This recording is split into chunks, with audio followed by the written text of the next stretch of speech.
Hello, fellow homebrewers. JP here, and I want to introduce to you the brand new Brew-Built X1 Conical Series available at More Beer. More Beer sells the highest standard in homebrewing equipment, and the Brew-Built Conicals are just that. They're made from mirror-polished 304 stainless steel, and they come with loads of features that you and I have been looking for. They have a full 2-inch bottom dump valve, which will eliminate your clogging issues, while the sturdy base includes 4 reinforced legs, just like those big Pro tanks do. More Beer also carries the Brew-Built line of options and add-ons like casters, pressure kits, and even external glycol chillers. So you can find out more about the new Brew-Built X1 Conical Unitanks by going over to morebeer.com for detailed videos on the entire line of Brew-Built Conicals. You can trust Brew-Built with your next fermentation, and you can trust More Beer to find the right conical for you. Brew-Built at morebeer.com.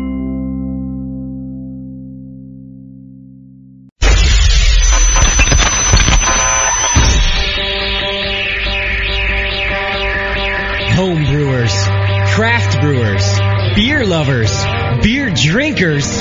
Get ready for an all-new experience in information exchange and beer culture. Your only source for live beer radio that brings expert brewers from around the globe right to your home. You're not just listening to broadcasters, it's the Brewcasters on the Brewing Network.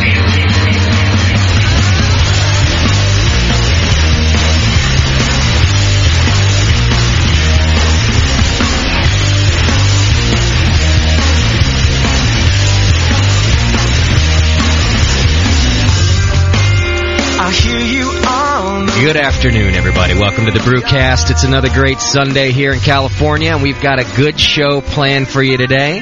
JP hanging out in the chat room. How you feeling today, JP? I feel great. Yeah? Feel good. We've got your conical fermenter bubbling away over in the corner. Yeah, how is that thing working out for you? It's working great. In fact, Chad just threw in, it's not bubbling away too much anymore. Chad just threw his dry hops in there today. Nice. Dry hopping it right there in the conical. Beauty. What'd you put in there, Chad? Centennial, 4 ounces. 4 ounces, and that's your amber? Is that what you're doing over there? The brown, yeah. The brown, that's 4 right. ounces of Centennial dry hop and 10 gallons of beer? Yeah, sir. baby. Wow. Watch out. I think that's just going to sprout vines and start growing some friggin' hops, dude. I hope so. That'd be That's a cool. lot. Yeah. Would be. So we got that thing going away over there in the corner. Appreciate you letting us use it. It's worked out great. That fan, you've got we're talking about JP's fully temp-controlled conical. We mentioned this last week. We were making fun of him because he's not brewing for the summer. It's too hot for JP. So we get to use his conical. And I'll tell you, that fan, it goes nuts, man. Gets up to 70 degrees. I think Chad has it at 68 with a 2-degree swing, and that thing will get up to 70. And you can hear that fan cranking away across the house. Yeah, it's good. These things are powerful.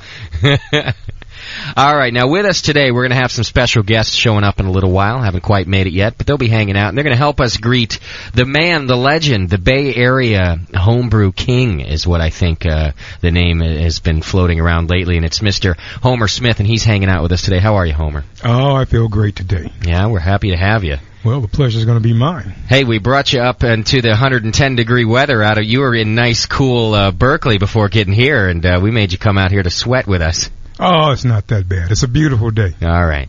You say that now. Give it an hour sitting in this studio, Homer. You'll be begging to get out of here. But we're real happy to have you, and we're going to talk all sorts of things with Homer today. This guy has been in the industry for, let me make sure I got this right. Is it 30 years now, or more than 30 years? Oh, it's a few over 30, about 35. Is that right? 35 years in the business, and I think it's safe to say that you've seen the industry change over time, and we're going to talk about that with you today. Oh, a lot of great changes. We're also going to talk with you, your favorite beers to brew are porters and stouts. So we're going to cover that with Homer later on in the show also. And we were just going over some of the tips even before the show. I wanted to stop you and say, hang on, we got to get that on the microphone. So we'll get to all that, porters and stouts. And then last, certainly not least, the folks who know you best, Homer, would not let me get through this show if we didn't talk some barbecue with you. Oh, we can always talk some Q. That's easy. All right, because the rumor has it that you're not just the homebrew king around here. You are the barbecue master, the smoked meat master. Well, I owe it all to that good oak that we have at the store. Is that right? That's what you used to smoke? Well, that's one of the secrets. That's what we're going to get into. Okay, fantastic. So I love this guy. Already he's throwing out teasers. Yeah. Well, that's what we'll get into, Justin. So why don't you slow down? I love it. You're made for radio. You're going to do just fine in here. I don't know about that, but we're going to work on it. All right, so if you've got any questions for Homer, get them ready. Those are the things we're going to be talking with him about today. And anything else you guys want to know, this is a man who you can probably get some answers. If there are any wine guys out there, you can do that too, because Homer's big thing down there at the shop is wine. And we'll talk a little bit about that with him.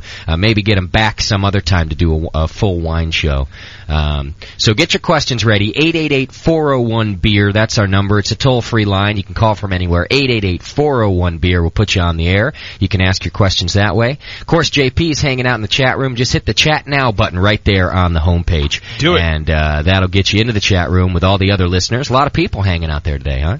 Yeah, the list keeps growing. People keep coming in, and a lot of guys I've never heard of before. Is that right? Good. Yeah, so we got some new folks. New people. Oh, yeah. Like to see that. Always like to see new people hanging out. So if you go into the chat room, you can ask all your questions there. JP writes it down, hands them over to me. Already got some coming through, some stout questions for you. So we'll get those over to you, Homer. We're going to start interviewing Homer officially right around 6 o'clock. So just hang out with us. You guys know how things work. Got a lot of comments about last week's show, JP. Uh-oh. Any good ones? Yeah, people love it. But it was definitely called like the meltdown of meltdowns. We were all in rare form. I enjoyed myself thoroughly. I don't ever listen to the shows, but I listened to that. I listened to a lot of last week's show. Really? I thought it was hilarious, man. I listened to some, and I don't know, man. You didn't like it? I don't know. I've been funnier. You know what? I think the difference is that last week everyone was funny. Doc and Sully, they were really funny, yeah. And so maybe you didn't like it because you weren't the shining star. I know, and I don't like that. You know me well enough. Yeah, maybe you've been funnier. I don't know, but I thought it was hilarious. It was a good show, and I got a lot of positive feedback about it, which I wasn't sure I was going to get. Good. No, that's really good. I like that. All right, let me get through these announcements here for you folks. You know the drill. Jameel and John Palmer books now available for pre-sale in the store. It's the only place that you can get a signed copy of Brewing Classic Styles signed by Jameel Zanishev himself for pre-sale. Nobody else will give you that. You might find it cheaper, but you won't find it better than you do in the Brewing Network store. We're going to have Jameel sign all those books. There's two different versions you can get. You can get a signed copy, or you can get a personally endorsed copy, and then in that he'll write any message you want. So you can have a little fun with Jameel on that one, because I'm going to force him to write anything that you guys say to write. So you can go to thebrewingnetwork.com/store. It's hit the store button right there on our homepage, and that'll bring that up. It'll also show you our BN Army T-shirts that are available for pre-sale. And rumor has it I'm actually getting the shipment of shirts this week. I got to call the T-shirt shop tomorrow, but I think they might be ready. So all of you who ordered your pre-sale shirts, they could be shipping this week, and those of you better get in there fast. If you haven't ordered your shirt yet, I would say do it right now, because when these run out, I don't know how long it's going to take them to give me another batch. So get in there while you can. Buy your Brewing Network Army shirts. Went to the Drake's Beer Festival yesterday, and people were loving those shirts, JP. They were talking about them. Hey, where do you get those? What's that about? Yeah, they're awesome shirts, man. I wish I had more. I wish I had 8. I said one for every day of the week. And then an extra one in case I sweat too much one day. Well, people, they really were excited about it, and it was fun explaining where it came from, because they were like, well, what is it? What does it mean? And I got to say, well, you know... what does that mean? I got to say, well, you know, my listeners, they call themselves the BN Army, and they needed a uniform, so we gave them one, and it's the Hop Grenade, and it's a cool shirt, so everyone really liked them. I think just wearing them out at the festival, we probably sold a couple yesterday. People are going to be checking out the store trying to buy their own. Maybe that's where all these new guys are coming from. Yeah, absolutely. Could be from the festival, seeing those. That's absolutely right. All right, so that's all available in the store. Check it out and get all of your BN merchandise, plus books. A lot of other books in there, too, you're going to want to know about. Of course, I've been mentioning this for a couple weeks. I'll do it one last time so everybody knows. Of course, probably not going to be the last time. I'll do it again next week. Producer Shat, our new Brewing Network Sunday Session producer, in the studio with us now. You can reach him, Chad, at thebrewingnetwork.com, CHAD at thebrewingnetwork.com. You can ask questions. You can send show suggestions. He's going to be doing some booking for us. You can send topic suggestions. You can complain. You can do all of that stuff. Don't take me out of the loop. You can still, all of your technical complaints and things like that, they still need to go to Justin at thebrewingnetwork.com or feedback at thebrewingnetwork.com. But if you have any producer-esque questions or guest suggestions, those should all go to Chad at thebrewingnetwork.com. And, yeah. I have a request from the chat room. All right. They want an intern update status report thing. The last update that I gave is the same. It's the same. For one, I can't get the college interns until the fall, so that's tough. And those are really the ones we want because there's a lot of good-looking people to go to the local college. I'm going to say it right now. You know, I heard a rumor that it was Playboy did some junior college rating thing, and it was like in the top 10 of like. Hot-looking chicks. It wasn't just a junior college rating. It was a United States college rating. So it was really? Among all of them. And yes, the local community college made it into the top 10 of hot-looking chicks. And that was actually back when I was going to that school. So that was way back when. I don't know how things have been going in recent years. I think we need to enroll in like a photography class or something. Some BS class where we can just go and hang out. Excuse me, sir, are you a student here? Yes, I am. Yeah. They're not going to believe that. Yeah, so that part of the intern, that's going to have to wait till fall. I had talked about putting an ad on Craigslist. You can get interns that way, and I may still do that. It's just it's a big pain in the ass. I'm working on it, and that's about as updated as we get. I think maybe they're getting sick of you in the chat room, JP. That's why they want. That's why they want an intern? I know, I hope not. I like to think it's because if I'm in the chat, I can't talk as much. I see. And that's why. Did you honestly just hand me this comment from the chat room? Totally did, too. So JP's job here is to make sure I know what's going on in the chat and getting questions over to me. So he just handed me a note from the chat room that says, Mike Sweeney thinks I'm pretty awesome. Yeah. And by I'm, he means JP, of course. Yeah. And JP, I don't need to know these things. Go ahead and weed out the information. Oh, okay. So last show was I got schooled on how to screen people. Yeah. Now I'm getting schooled on how to weed things out of the chat. Well, I guess I'm going to have to give you a chat room 101 or something. I don't know what's going on with you over there. You know. I thought it was good. That's funny. JP likes a little praise. Don't be afraid to tell JP he's awesome in there. It'll help him out. He'll work harder for us if you do. Yeah. Now, do you like your new studio friends that are hanging next to you, JP? I do. I took down Thug Bitch because she was deflated. Women, they come and go, you know what I'm trying to say? So I took her down, and I gave you, George, somebody had given us that George Bush doll. Uh-huh. If you squeeze his hand there, his left hand, it says his other left, he says stuff. I don't know if anybody can hear that. He sings, nobody knows the trouble I've seen. And we've got him hanging from a noose.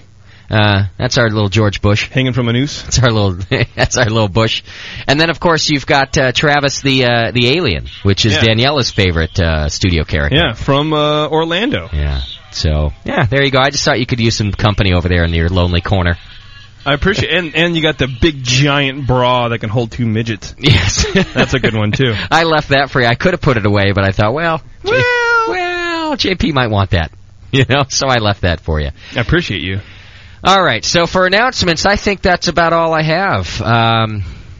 Not too many more things going on as of late. We've got one more show left in the month, and then we're taking the following Sunday off. So put that on your calendars. We'll be back next Sunday with another live show, and then we're off the following weekend. Everybody's gone, and that's our one weekend off for the month that I warned you all I'd be taking.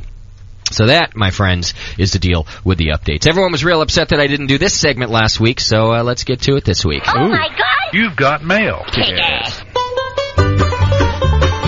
No Doc this week. Yeah, people were asking about him. I had to break the news, man. Yeah, he's got some family thing happening. Wasn't sure if he could get away. I wouldn't be surprised if we saw a cameo late in the show. A walk-on role by Doc? Yeah, if he did a little walk-on. Hi, guys! That could happen. But he had something going on with the family. Wasn't sure if he could get away. I haven't heard from him. Not even a phone call, JP. He doesn't even call anymore. What a jerk. You don't call me anymore. He didn't send me flowers and say, I'm sorry, I'm going to miss the show. Nothing. Some people, dude, you got to train them.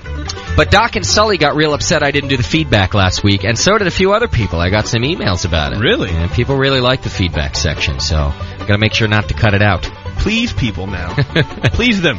So here's some feedback from the listeners I got this week. Guys, don't be afraid to repeat topics that have been done in the past. Some of my favorite shows include the ones that cover basics of all grain, kegging, and even Justin's brewing chemistry show. I don't think anyone will tune out if we recover some of the ground. In fact, I think those kinds of topics would be way more popular than, say, homebrew clubs. Great job every week. I recently won a ribbon for my American Brown, and I give a lot of credit to the BN. Nice. And that's from Keystone Hops in the forum. Great. Congratulations, man. Yes, congrats on the ribbon. That's fantastic. Glad to see you guys entering competitions out there and doing well also. We are going to rehash some of the old topics, and what we'll do is bring in new guests to cover their versions of them. I think that's a good way to do it, because everyone does things different ways. Homer, I'm sure you can vouch for that. There's always someone that's going to tell you one way, and...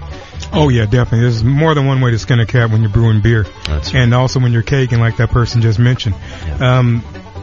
The easiest way to keg a beer is just throw it in a 5-gallon keg, shoot on about 40 pounds of pressure, stick it in the refrigerator, leave it at 25 pounds of pressure for 2 days, and you have perfectly kegged beer. Is that right? That's so easy. The initial shot has to be 40 pounds. Yeah, hit it up about 40 so you seal all the gaskets and the lid and everything all tight. Okay. And then just put about maybe 25 pounds of pressure on it, a day or two in the refrigerator. Okay. And you have perfectly kegged beer. All right. Fantastic. The tips are already starting from Homer, so that's one way to do it right there.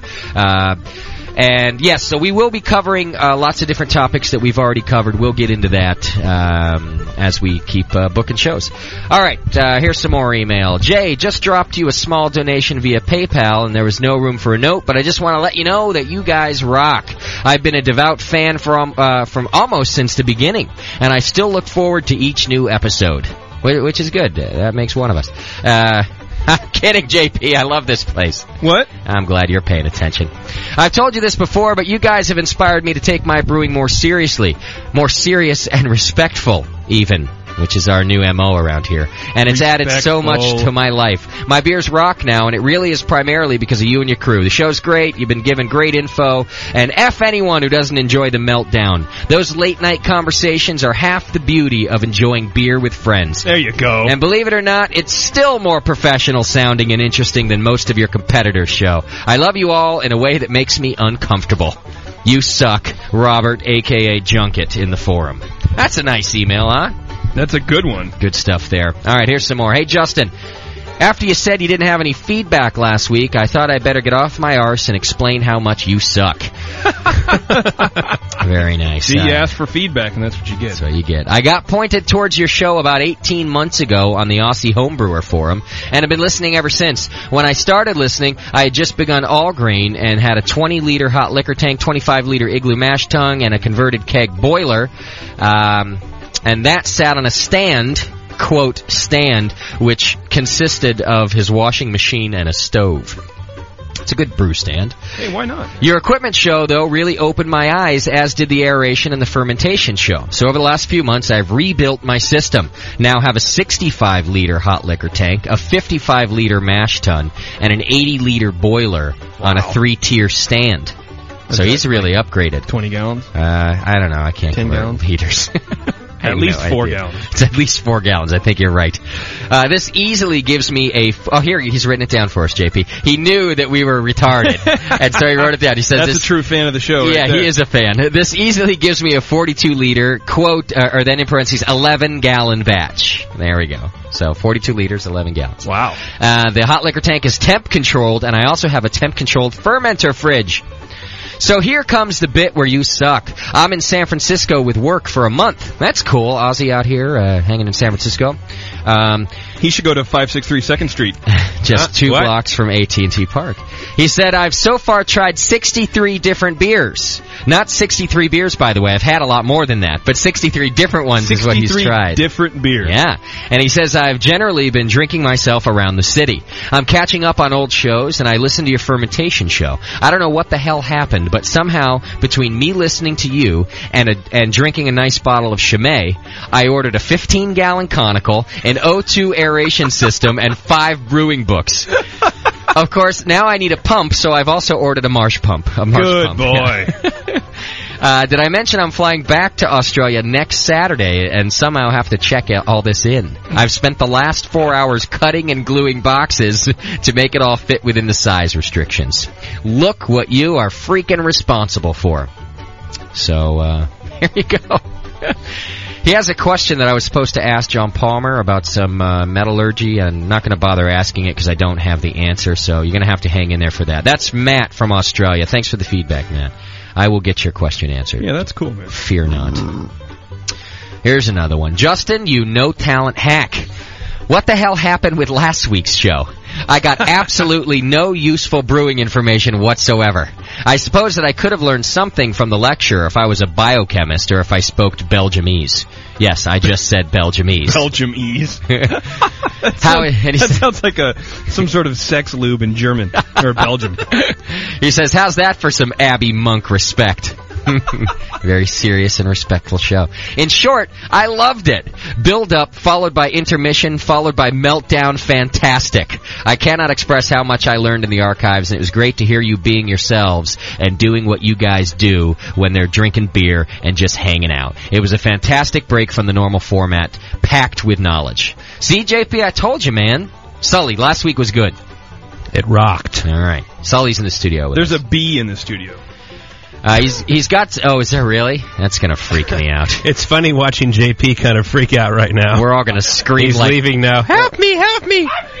Open the door. Get that. We're all going to scream like girls. When that there is a bee in the studio. It's TBN. Where's Shat, the producer? Oh, Jesus now Christ, it's coming it is. near It's all me. over the place.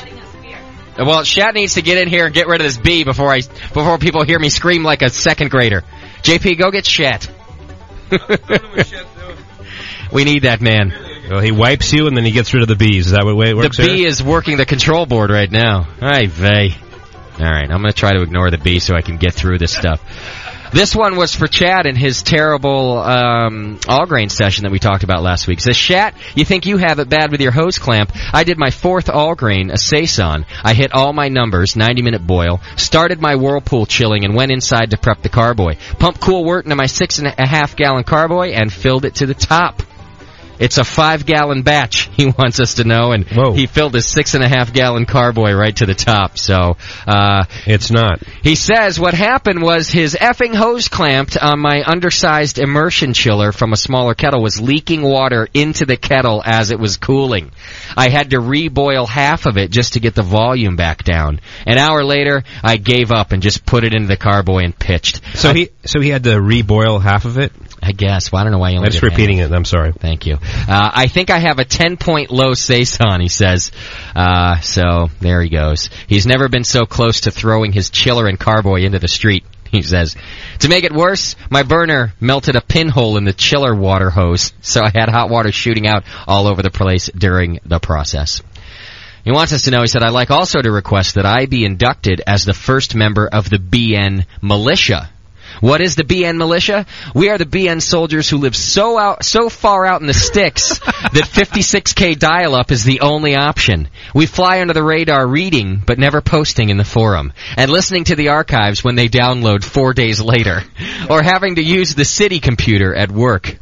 We sit in our compounds hiding from the ATF and are still waiting for Y2K so we can trade our homebrew for the neighbor's wife or daughter when the world ends. P.S. Do you have any idea how hard it is to dispatch police officer calls over the radio when you're laughing your ass off? You, my friends, are a detriment to public safety, and I love it. That's Edgar from Austin. So I guess he's hopefully not a 911 dispatcher, and he's listening to us. You know, Did you guys catch him? Yeah, we got him. Good. All right. Yeah, save him for later. I met a listener actually a couple of days ago at the 21st Amendment, and he was from Arkansas. He was from Little Rock, Arkansas, and I forget his name right now, but he called himself part of the BN militia or something like that. Oh, he did? Yeah, so he sounds like he's that kind of guy. Yes. Well, there's the BN Army, and apparently if you're so far out in the sticks, you're in the BN militia, and you're all paranoid about things and whatever else. You're worried. Yes, very worried. All right. Boy, a lot of feedback. Looks that way. The feedback song. The screen is big. Even ended. Justin, hey, great news on you, the BN being the official brewcasters for the GABF. Thank you for that. And congrats on the contest, giving away a trip to the GABF. Yes, JP, we have to recover that, by the way, make sure everybody knows. Good. He says, what a great idea, great contest, I want to go. But seeing how most BN listeners chime in with some kind of whiny complaint about every contest, I wanted to be the first. He says, my wife is going to give birth to our first child. Nice. I planned the pregnancy from the get-go. What? Yeah. He, and he's got that in capital, so he's even planned that apparently, is supposed to be born the weekend of the GABF, October 12th or 13th, so that in the future we can go to Denver, visit some family, and celebrate the birth of my son by drinking a lot of beer at the GABF. Wow. And when he turns 21, my son and I can celebrate his birthday by going to the GABF. I can't even plan next week. I know, this guy's got the next 21 years planned. So here's his complaint. He says, is there any way I can enter the contest for the next 21 years? I just can't go this year. If I wasn't at my son's birth, my wife would list Eddie Murphy as the father, and I think that would look weird. Well, so I can't go this year. How about the contest next year? Just kidding. Seems like you get a lot of listener whining about every contest you guys have. Hey, you're giving something away. Stop your whining and enter the contest. Keep up the good work. Wish I had a chance to meet you all at the AHA, etc., etc. That's from Steve O. Stevie O, even. Steve sounds like a good guy.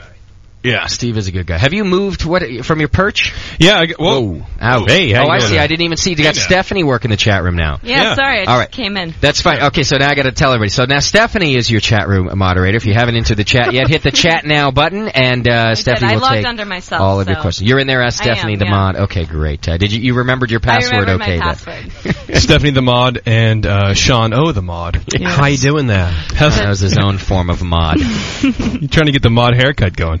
Hippie. He's growing it long. Week 1 toupee. All right, the last bit of feedback I have to wait till next week because it was some questions for Doc. So I'm going to try to answer them, though. I'll answer them like Doc. Yeah. Well, I'm sure Homer can help, too. You want me to ask him? Sure, why not? Homer could answer these. Oh, bring it on. All right, Homer's ready. All right, here's his questions. His questions are about bright tanks, and carbonation stones, and dry hopping in the keg. So there's a lot of questions here. Sounds like he has a problem. All right. He took Doc's advice on cutting the dip tube down on one of his kegs so he could use it as a bright tank for dry hopping, and racked his latest batch on top of 1 ounce of pellet hops and gelatin finings. I attached a hose with a 0.5 micron aeration stone to the gas tube, the gas-in tube, before filling the keg. I'm going out of town for about a week, so I put this in the lager fridge. I figure when I return, I'll turn on the gas and carb with the stone. But will this just resuspend the hops, yeast, and finings? So he wants to know, can you give me a few pointers on how to use his bright tank, the process of fining, carbonating, and dry hopping in this way? All right. That's a whole show, man. Well, that's right, because first I wouldn't have never hopped right into the bright tank. You wouldn't have? No. Where would you do your dry hopping? I do it in the secondary. You would? Okay. Yeah. All right.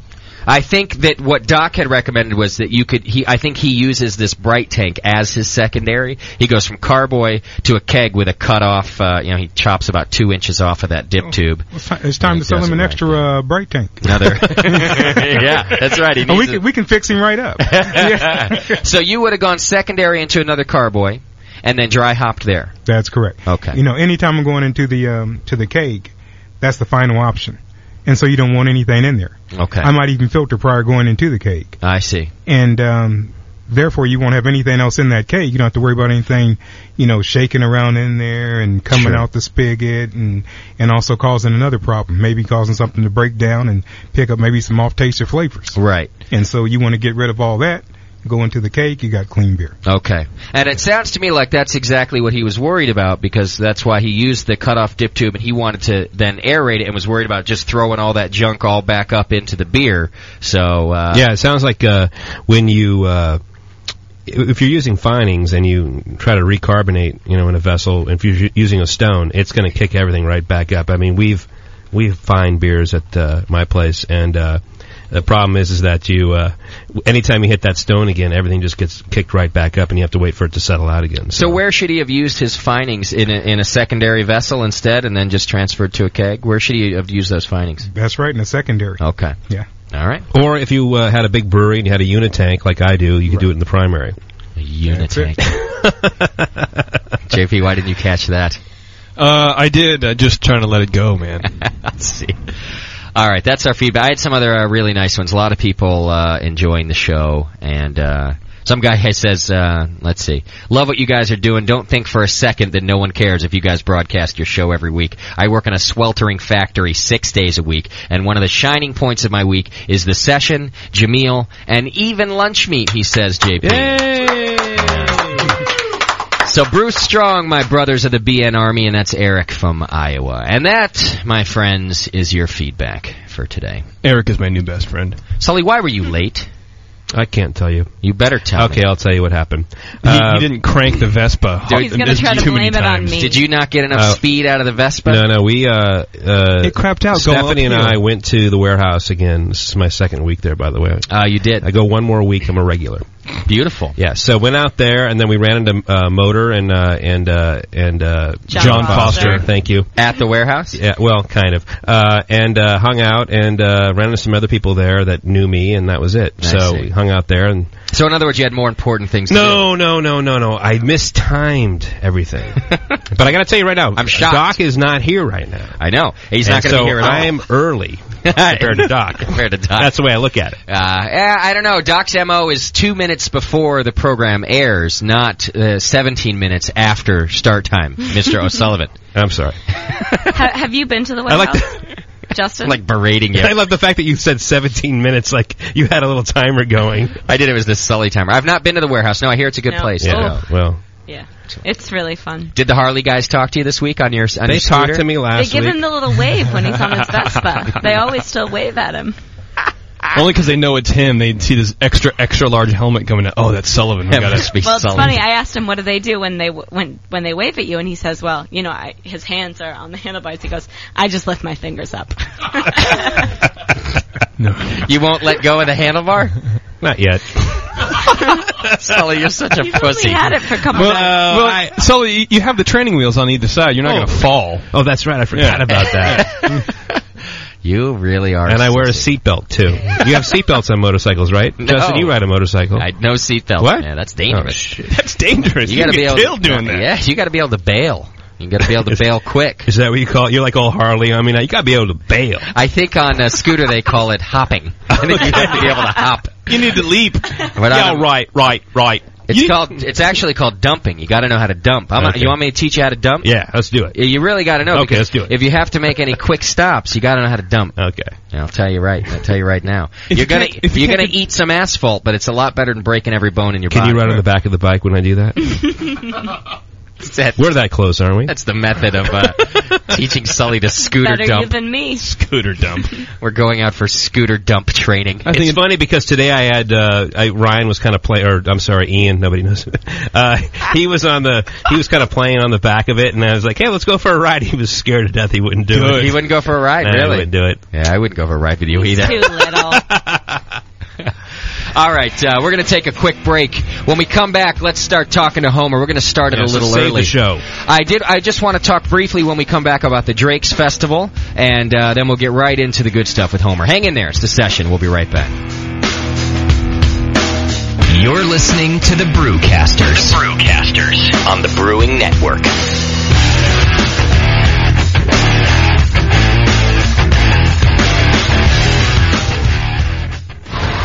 This fall, the most anticipated book in home brewing will be available from just one place. No, you can get it in a lot of places. Well, the most anticipated book in home brewing will be available for pre-order from only one place. That's not true either. All right, smarty pants, but only one place will have it signed. Oh, that's cool. TheBrewingNetwork.com offers Brewing Classic Styles by Jamil Zainashev, the most awarded homebrewer in history, and homebrewing expert John Palmer. Available now for pre-order from the Brewing Network store, signed by Jamil himself. It's every BJCP style. Every recipe is extract and all grain. Every single one has won awards. Every style has some tips on how you brew the beer, what to focus on, what the key parts are of brewing an excellent version of the style. Available this fall, Brewing Classic Styles. Pre-order your copy today. Visit TheBrewingNetwork.com for more details.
Mix me your 100-grain amber recipe, and I'm going to eat it. And then it can ferment in my gut. It totally works. The beer is almost identical to the grain sandwich. Your colon won't know what hit it.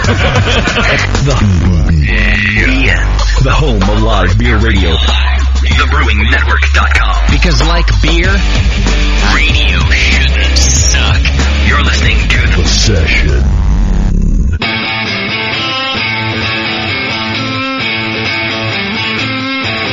You're listening to the Brewing Network. Because like beer, radio shouldn't suck.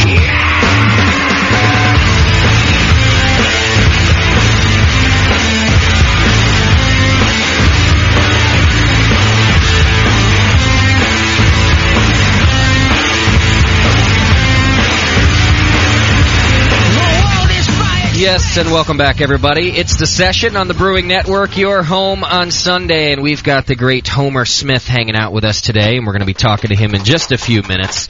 Going to be talking porters and stouts and the history of homebrew, at least in California, as much as Homer can tell us in his 35 years in the business, and finally going to wrap things up with barbecue.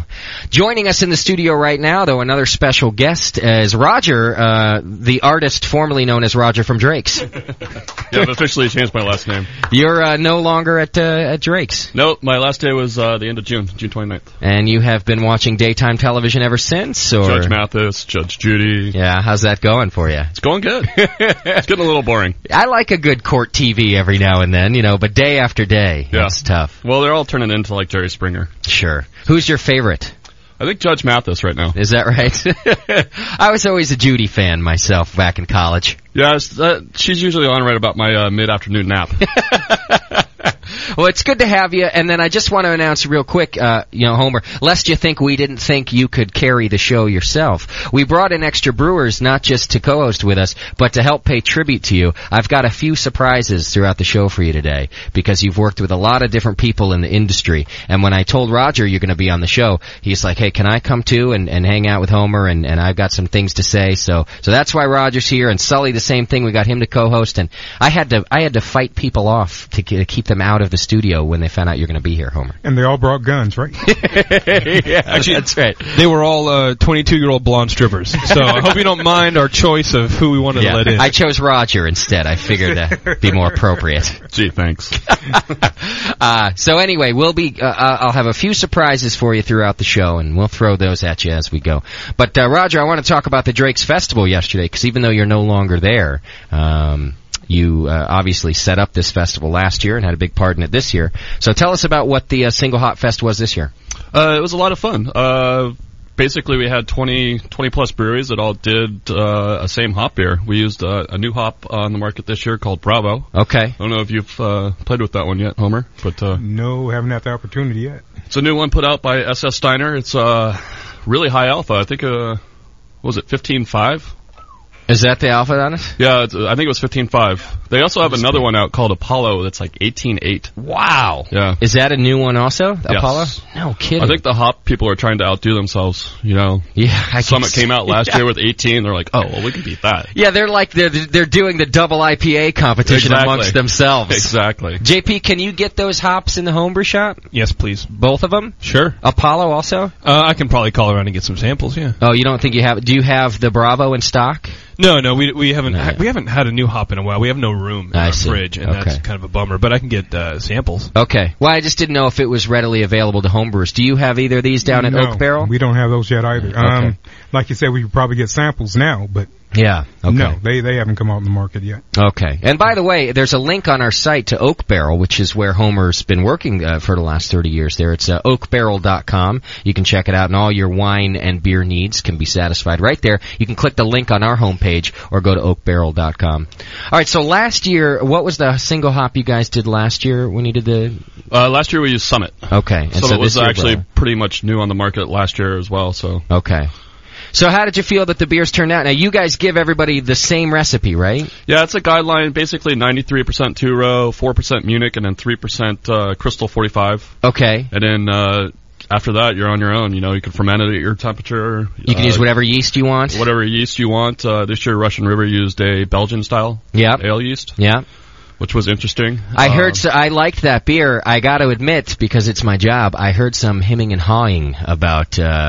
it was a Belgian, that everyone else had to use a regular yeast, and Vinny came with a Belgian. But I thought the guidelines were you could, as long as you followed the recipe, you could use any yeast you want. Any yeast you want. So, all right. So those were the guidelines, and that's what he did. That was a fantastic beer. Yeah, I think I liked his the best because it was different. Yeah. All the other ones were very similar as they, they would be. Well, and that was I think that's tough, is to make a beer stand out when you've used one hop through the whole as your bittering, as your flavor, as your aroma. Everyone's used the same recipe. How do you make a beer stand out? Well, you don't really. The whole idea is to kind of teach people what brewing techniques do to a beer. You know, what a different mash temperature does, what a different fermentation temperature does, what a different yeast does. Yeah. You know, it's all brewing techniques because that's what the guidelines are supposed to be. Right.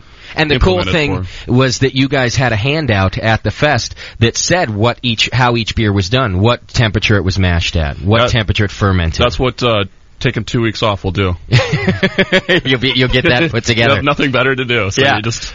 But I think that it allowed us to be able to go around and maybe try to pinpoint, if the body was different, we could look at the mash temps and things like that. So I think that's cool. Yeah, I mean, that's the whole idea behind it, was to educate the public, Yeah. And basically we used Summit last year and Bravo this year. It's just because it's a new hop, Now people can recognize that in a beer. Yeah. Or at least think they can. That was a cool thing. Yeah. One of the beers I liked, Sacramento Brewing Company, Peter Hoey, who used to brew for Bison, now brews up there. And I was talking about his beer. The reason I liked it is because it was really clean and crisp, like a lager. And I was talking to him about it. They used Cal Ale yeast, but he fermented way down at like 62 degrees. And I was always told that Cal Ale would kind of poop out at 64, that you couldn't go lower than that. No, I've done 60. You have? Okay. I've actually fermented a beer at 50.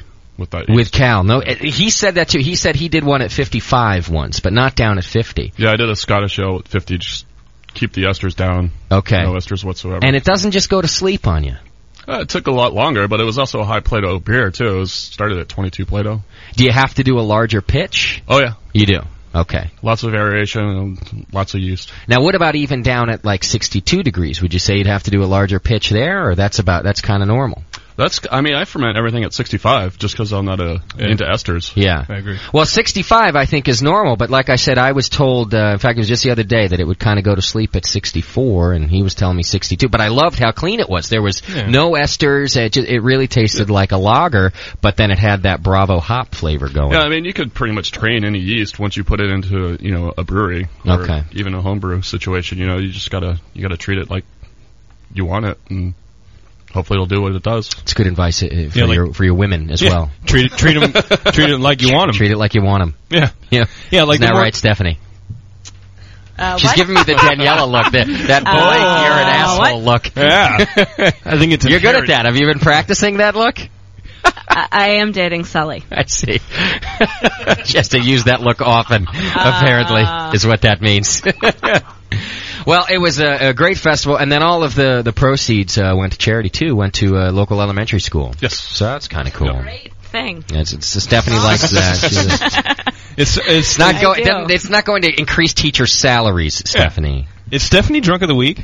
Not yet. I would guess it's a great thing to do with the teacher. And to teach things. This is great. Elementary. Teacher's on summer vacation. She's not teaching. And teachers now, seeing double. Also, the guys who own Drake's, they have a charitable organization, and they matched every dollar that was made at the thing. Oh, that's exactly. Cool. I always love that when people do that, and that's a cool thing. So I'm sure there was quite a bit of money raised for the school. I'm glad they have money to throw around like that. Now that I'm not there. Yeah. Well, they're saving some cash now. What do you think about your replacement? I met him yesterday. We were making fun of you, him and I. Oh, that's great. My loyalties are very short-lived. Suddenly I don't like him anymore. Yeah. You're the new guy at Drake's? Yeah. Oh, yeah, that Roger was a jerk, huh? How about that guy? Are you kidding? I was like, Roger who? Don't be that guy. No, but he's got quite a resume. You happy to have him as your replacement down there? Josh and I worked together before, and then he went off to actually school Harriet Watt in Scotland and became a distiller and, a brewer. Ooh. Wow, okay. And then he was working at Pizza Port for, a year and a half, and then came back up. Gotcha. So, what are you really going to do now? Come on, the world wants to know. What are you doing? What are you going to do? Mooching off my wife. Are you? Yeah. You're just hanging out. You're just on vacation? Just on vacation for now. Hopefully start my own place. You're going to do that? Yeah. I'd love to see that. It's always been the focus, and I was just too attached to Drake's to really focus on what needs to be done as far as overall goals, which is opening my own place. Yeah. I talked to you about that a couple years ago now. You were talking about that. Exactly. And, I'd love to see you do that. It wasn't that I was stuck in a rut. It was just that I I was just too focused on Drake's and gotcha. Had to get away. All right. And the best way to do it is just cut the ties, apparently. And that's what you did. I was wondering why you got married. Now I see the whole. Now I see the grand scheme unfolding in front of us. Roger's all set up now. That's his 5-year plan to open a new place. Get married, quit, open a place. Yeah. Great. My plan is going along perfectly. Excellent. Good for you. All right. And you seem happier. Last time I saw you were a miserable bastard. I always am. It's Sunday. I'm going to Vegas tomorrow, you know. Are you really? Your wife's retirement party. Your wife's salary is treating you well. I love it. Someone has to pay these bills. Hey, I always use the line. Might as well be her. I can double your paycheck. If we go to Vegas, I can double it. But you lost it all. Yeah, just give me some more money. But if you give me another paycheck, I'll get it back. Yeah. Trust me, it's how it works. Yes. All right, well, good luck in Vegas. Well, thank you. What do you play when you go? I don't know if I'm going to play anything, but anything probably would be blackjack. Blackjack, there you go. Where are you staying? Good odds. New York. Are you going to ride the coaster? No, hell no. No. They just had a shooting there. Yes, they did. Yeah. Pretty excited Are you about that. See that one? That's why they're staying there. The rooms are discounted this week. Yeah, so they went on sale. Yeah. Your wife was really excited about the roller coaster, They're though. practically giving them away. She's going to probably make me go on it. I'm not a coaster guy. You get scared? Yeah, I poop myself. Somehow that doesn't surprise me. It's not pretty. It's not. Pooping myself is not pretty.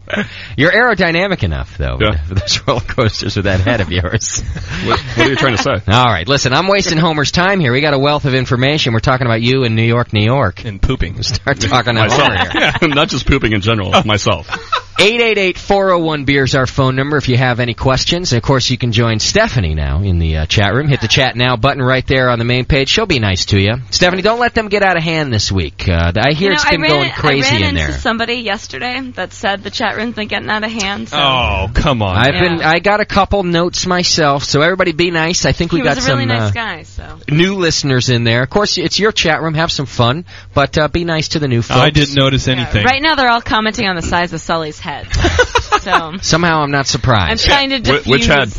the size of his head. Yeah. All right. Well, any questions, because it is a place to pass along beer information as well as have a good time. So get those in there, and Stephanie will pass them along to me. I got a couple for Homer already that I will save for when the topic is right. First thing I want to do, Homer, is let people get to know you, because I think a lot of the brewers around here in this area, they know who you are. I've just met you, known about you even longer. Tried to book you, I think it was last year we spoke even. Oh, yeah. But you're busy during wine season. What goes on during wine season that you can't come do the show? You're swamped. Wine season just gets a little bit crazy. Yeah? Yeah. Now, are you out harvesting grapes? Are you doing the whole thing, or just the shop keeps you busy? No. We're picking up grapes also. Okay. Yeah, we're bringing in truckloads of grapes. So we're out leaving 3 o'clock in the morning, picking up grapes, bringing them back. No kidding. Processing them through the day. Okay. Probably leaving at 10 o'clock that night, 11 o'clock that night. All right. And repeating the same thing over again the next day. I see. Yeah. So you're a big wine guy. Did you start out with beer and move into wine, or? No, started out with beer. You did. And then branched out into wine. Then you branched out to wine. Okay. Right. And what do you consider, now if someone asked you today, would you say I'm a beer guy or I'm a wine guy? Both. You say both? Yeah. Are we allowed to do that, Homer? We're allowed to be both? Oh, we can be whatever we want to be. All right. Some people get a little nervous about that, you know. All right. So, and you've been doing this now for, like we said at the beginning, for 35 years. How long you been working at Oak Barrel there? About 35 years. 35. So that the whole time you've been right there. Yeah. Oh yeah. No, they didn't kick me out yet. You know, I don't know why. I keep pinching myself trying to figure out why they keep me around. All right. And in an effort to let people get to know you as we get to know you through the show, I thought it'd be good to talk to some of the professionals around the industry and around the area here who you've had an impact on. Mm-hmm. And they were real excited to be able to say a couple of words. So I went out and I got a few different interviews, not to mention just these guys coming to talk to you. Uh-oh. But a couple people just wanted to say hello to you. They're going to tell the truth. No. No, they're all nice, and a couple people just wanted to say hello. I'll give you one now, and we'll just kind of play them through the show. And I think not only will it be good that these people wanted to say hi to you, but it'll help the listeners get to know what it is that you mean to all these pro brewers around this area, because you've really, since they were home brewers, is where you kind of guided them along, and they've become professional since then. So let's go to the first one here. Here's one of the interviews we did this week. Hi, Homer. This is Ron from Thirsty Bear Brewing Company, and I can't give you enough congratulations. 30 years in this, and I think I must have known you close to that time, because I remember in law school back before 1986 learning to brew my first batch of all-grain brew with you over at the store at Oak Barrel. And I don't know, I guess that turned into Thirsty Bear or something, but I definitely wouldn't be where I am without, you know, the love of brewing, the fun of brewing, and just good times and quality beers that we learned from you. I don't know. No one's made more of an impact on my brewing life. That's for sure. So all the best. And there you go. Our friend Ron from Thirsty Bear. That's too kind of him. Great guy. Yeah. Saying some nice things. But you used to teach him to homebrew when he came in the shop. Yeah, actually, he was going to law school when he was coming in the shop, and he was already brewing. Okay. And he would come by, we'd chat, you know, on and off about different things, and then he got to talking about how that he would one day want to open up a pub. All right. And so then he pulls out this picture, you know, and he shows me his picture and tells me a story about this bear that runs off with these beers. Yeah. You know, and he says, you know, if I ever open up a place, I'm going to call it Thirsty Bear. And I says, that's a great name. Yeah. But, you know, when you're thinking about it and, you know, you're talking about it at that time, you know, even though you think it's a great thing, sometimes you don't carry things out to fruition, you know. You don't carry it out all the way. But this he did. He carried it out all the way. You know, when he first got the place, he said, name's already set. That's it. Yeah. It's Thirsty Bear. That's right. You know, and but real good brewer also. It's funny what some people start their dream with. It doesn't even have to start with beer. Some people just have a great name. Yeah. And they're like, right. I'm going to do this. I got a picture and a story. I'm ready to go. Yeah, absolutely. All right, so that's just one of the guys, and we've got a few more. But in the years that you've been at the homebrew shop, I guess you've probably seen a lot of people come up and through you as homebrewers and then end up brewing their own beer for somebody else. Oh, sure. I mean, you know, I could name a number of them, and just another one in that same area in San Francisco, Dave McLean, for example. Oh, yeah. Yeah, you know, Dave, I sold him his first homebrew kit. Is that right? Yeah, Dave from Magnolia. Yeah, from Magnolia. Yeah. And it's so funny, you know, even then, you know, he had an idea that he just wanted to brew. Okay. He didn't want to do anything else, he just wanted to brew. Yeah. And then from there, well, see where he's at now. Yeah, that's right. Now he's got 2 different places and brewing lots of good beer. And an iPhone. And he's got an iPhone. So does Sean. Sully's got an iPhone. It's amazing how people come up in this world. One day you have a homebrew kit. Next day, an iPhone. What do you know? That's right. You're making in the world. Now, did anybody ever talk to you about going pro, or did you ever think, you know, maybe I want to have my own place? No, a number of times. Yeah? A number of times. But, you know, my pleasure is in more, you know, teaching. Okay. You know, I'm more of a people person. You know, being able to stand and talk to people. I mean, that means a lot to me in that regard. But as far as just being in the brewery, you know, I might drink up all the product that's in there. They're not gonna. I'll drink up all the profits. That's not going to work. Yeah. I got to say, guys, we're killing poor Homer here because we're all enjoying beer, and Homer can't have a beer today. He's having water. He's got some things going on. I got to just have the water. Poor guy. I was like, Homer, I hope you do okay in there because this is not a conducive environment to not drinking beer. Yeah, it's a tough one. I'll try to keep you busy so that you don't have to think too much about it. All right, so how did you get into the homebrew thing yourself, you know, way back then? Well, it's kind of ironic. I just picked up a book one day and started reading it. Okay. And when I was reading the book, actually I was at the store, and there's an older guy there that ran the store at the time named John Bank. He was the original owner and the one that actually put it together. And his partner also, Ivo Gardella. Both great mentors in that regard as far as teaching and training how to make beer. Okay. As well as how to make wine. Okay. And so when he seen me reading the book, he says, well, what do you think about that? I said, interesting book, so why don't you take it home and read it? So I took the book home and I read it that night. Okay. And so I went back the next day and I started thinking, I said, well, you know, I think I can do this. I want to try and make some beer. Mm-hmm. So then I was going to purchase all the stuff to take it to make the beer with. He says, "Oh, I'll just take it home and try it out." Says, "Your parents won't mind?" I was 15 at the time. Oh, you were? Yeah, he said, "Your parents won't mind." And you left that out. And I says, "Oh, no." I says, "No, that's no problem." So they won't mind that. So I took all the stuff home. Yeah. And my father looked at me, just shook his head. My mother said, "Well, if you want to do it, you can do it." Okay. And so then I made the first batch of beer then. Okay. Now I wanted to ask you because I was thinking, were you a beer guy or something? But now that question sounds silly. You were 15. Yeah, I was 15 with an idea. I could sell it to all my friends at school. I see. Now it's all coming together. I'll tell you got some pretty cool parents to just shake their head at you and let you go on about your business. Oh, yeah. No, they were great in that regard. The thing was that, I could taste it. Yeah. As long as I was at home, couldn't take it out the house. I see. And so, I started making it at that point. And then when I was about a year later, my father was having the house worked on. There was a bunch of electricians there. Mm-hmm. And one day they didn't have anything to drink for lunch. And so my father says, who didn't drink? My father didn't drink at all. Okay. Neither did my mother. My father said, well, there's sodas in that refrigerator over there, he told him. He says, there's also beer in that refrigerator. So my son makes it, says, I have no idea how it tastes. He says, but you guys can drink it if you want it. Yeah. And there were 2 cases of beer in there. Well, 2 days later, all the beer was gone. All right. Don't point electricians to beer. That's right. Yeah. Never do that. I don't know if they were just thirsty or if apparently you were brewing good beer back then. Well, then they tried to slip me 100 and told me to make them a couple more cases. I guess it was good beer. No kidding. Yeah, and so I says, I can't do that because I don't want to go to jail. Right. What?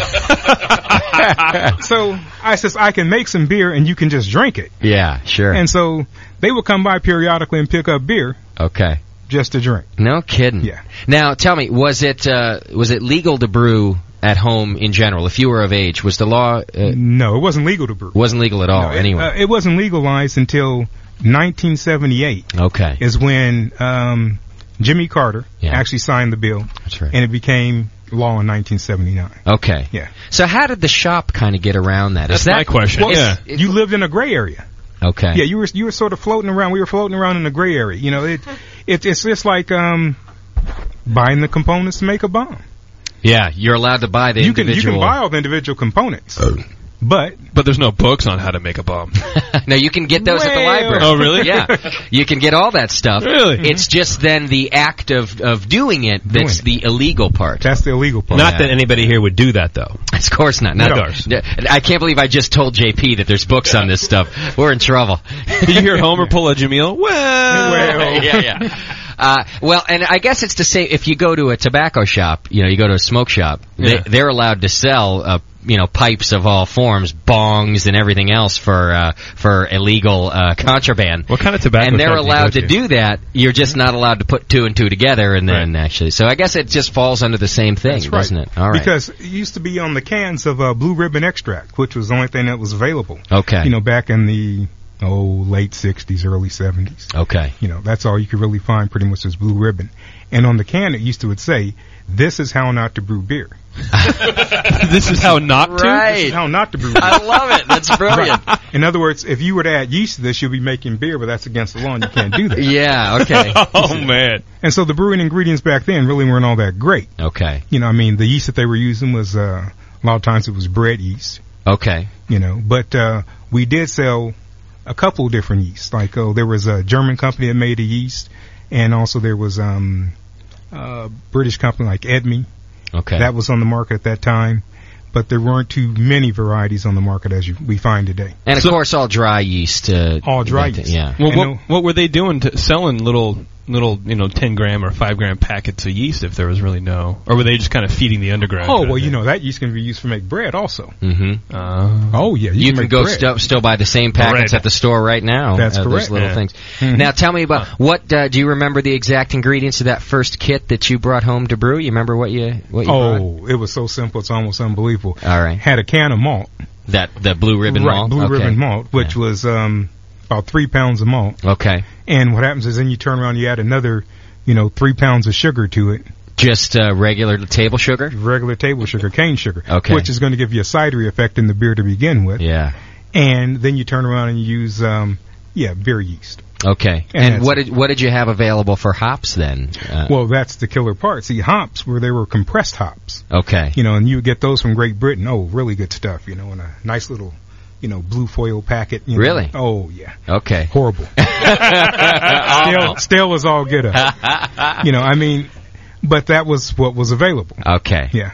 So now, if you had to judge now, if you were to drink that first beer that you brewed, you might have spit it out yourself. Yes and no. Okay. Because at that point in time, you knew no better. Okay. So you would think mentally that it was just fine. Yeah, yeah. You know, but as time progresses and goes on, you tend to realize that those beers weren't really all that good. Right. They were okay. Yeah, it's like my first radio show. I thought it was great. Right. I listen back now and go, oh, Lord. Yeah. What were you thinking? Hey, what was the style of beer you think it was? Well, the style of beer was more along the lines of American-style beer. Because a pale ale or light lager? Not even a pale ale. It was supposed to be like a lager. Okay. And then we weren't even fermenting it at cool temperatures, so therefore we had all the esters that went along with it. You know, and all the different, like the fruit punch aromas and those things. That, sounds good to me. What did you ferment in? We actually fermented in crocks. Now that's like ceramic. That's right, a ceramic crock. Okay. Wow. And what you draped over the top of the ceramic crock was a towel. No kidding. Just put a towel right on it. Put a towel over the top of it, and then after you came out the ceramic crop, then you would go into like a glass water bottle. Okay. And then you would affix a fermentation lock to finish out fermentation.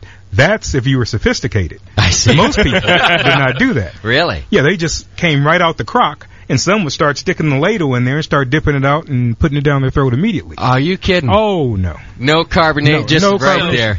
No, be a little bit of carbonation in there. Okay. Because you catch it right at the end. It's booze. I'm drinking it. Yeah, it's like moonshine at that point. Right. Yeah, so who were the people that were coming into the shop back then? Because obviously... You didn't want to go home with any of it. Not good. Well, maybe Motor did. Shady characters going in there. Really? So was it people that were just, they knew the shop was there. It was obviously a legal shop in the sense, but you were selling this stuff. I mean, so what were they... Was it like, it sounds like it's a wink, wink, nudge, nudge kind of thing. No, well, right. It was, in that regard, it was sort of a wink, wink, nudge, nudge. Because some of the guys actually did come out the hills. Okay. And those guys that came out the hills were, he wasn't around a brewery. He didn't have, he had to have something to drink. Yeah. And so, therefore, he would load up. He would buy, sacks of malt or whatever and then go back out into the hills and make what he needed to drink. And his name was Fritz Maytag. Now, so it doesn't sound like you had to, like now in the homebrew shops you have all these beer geeks and connoisseurs and enthusiasts coming in to buy stuff to make beer. It doesn't sound like that's really what you had. You didn't have beer enthusiasts. You had alcohol enthusiasts that were coming into the shop. Right. I would say it was alcohol enthusiasts to a degree, but also people that were concerned about trying to make a good product. Okay. But they were limited in the resources that they had to make a good product. I see. But if you kept everything clean and sanitized, and if you did ferment at a little bit cooler temperature, as we learned as time went on, and there was ways of cooling it down, then you could make a better product than the person that wasn't conscious of what they were doing. All right. Yeah. All right. So you're in there at 15. You brew your first batch of beer. They sell you the stuff. When do you start working there? How long do they know you? Actually, I started working there when I was 15. You did? So the same year? Yeah, the same year. I started working when I was 15.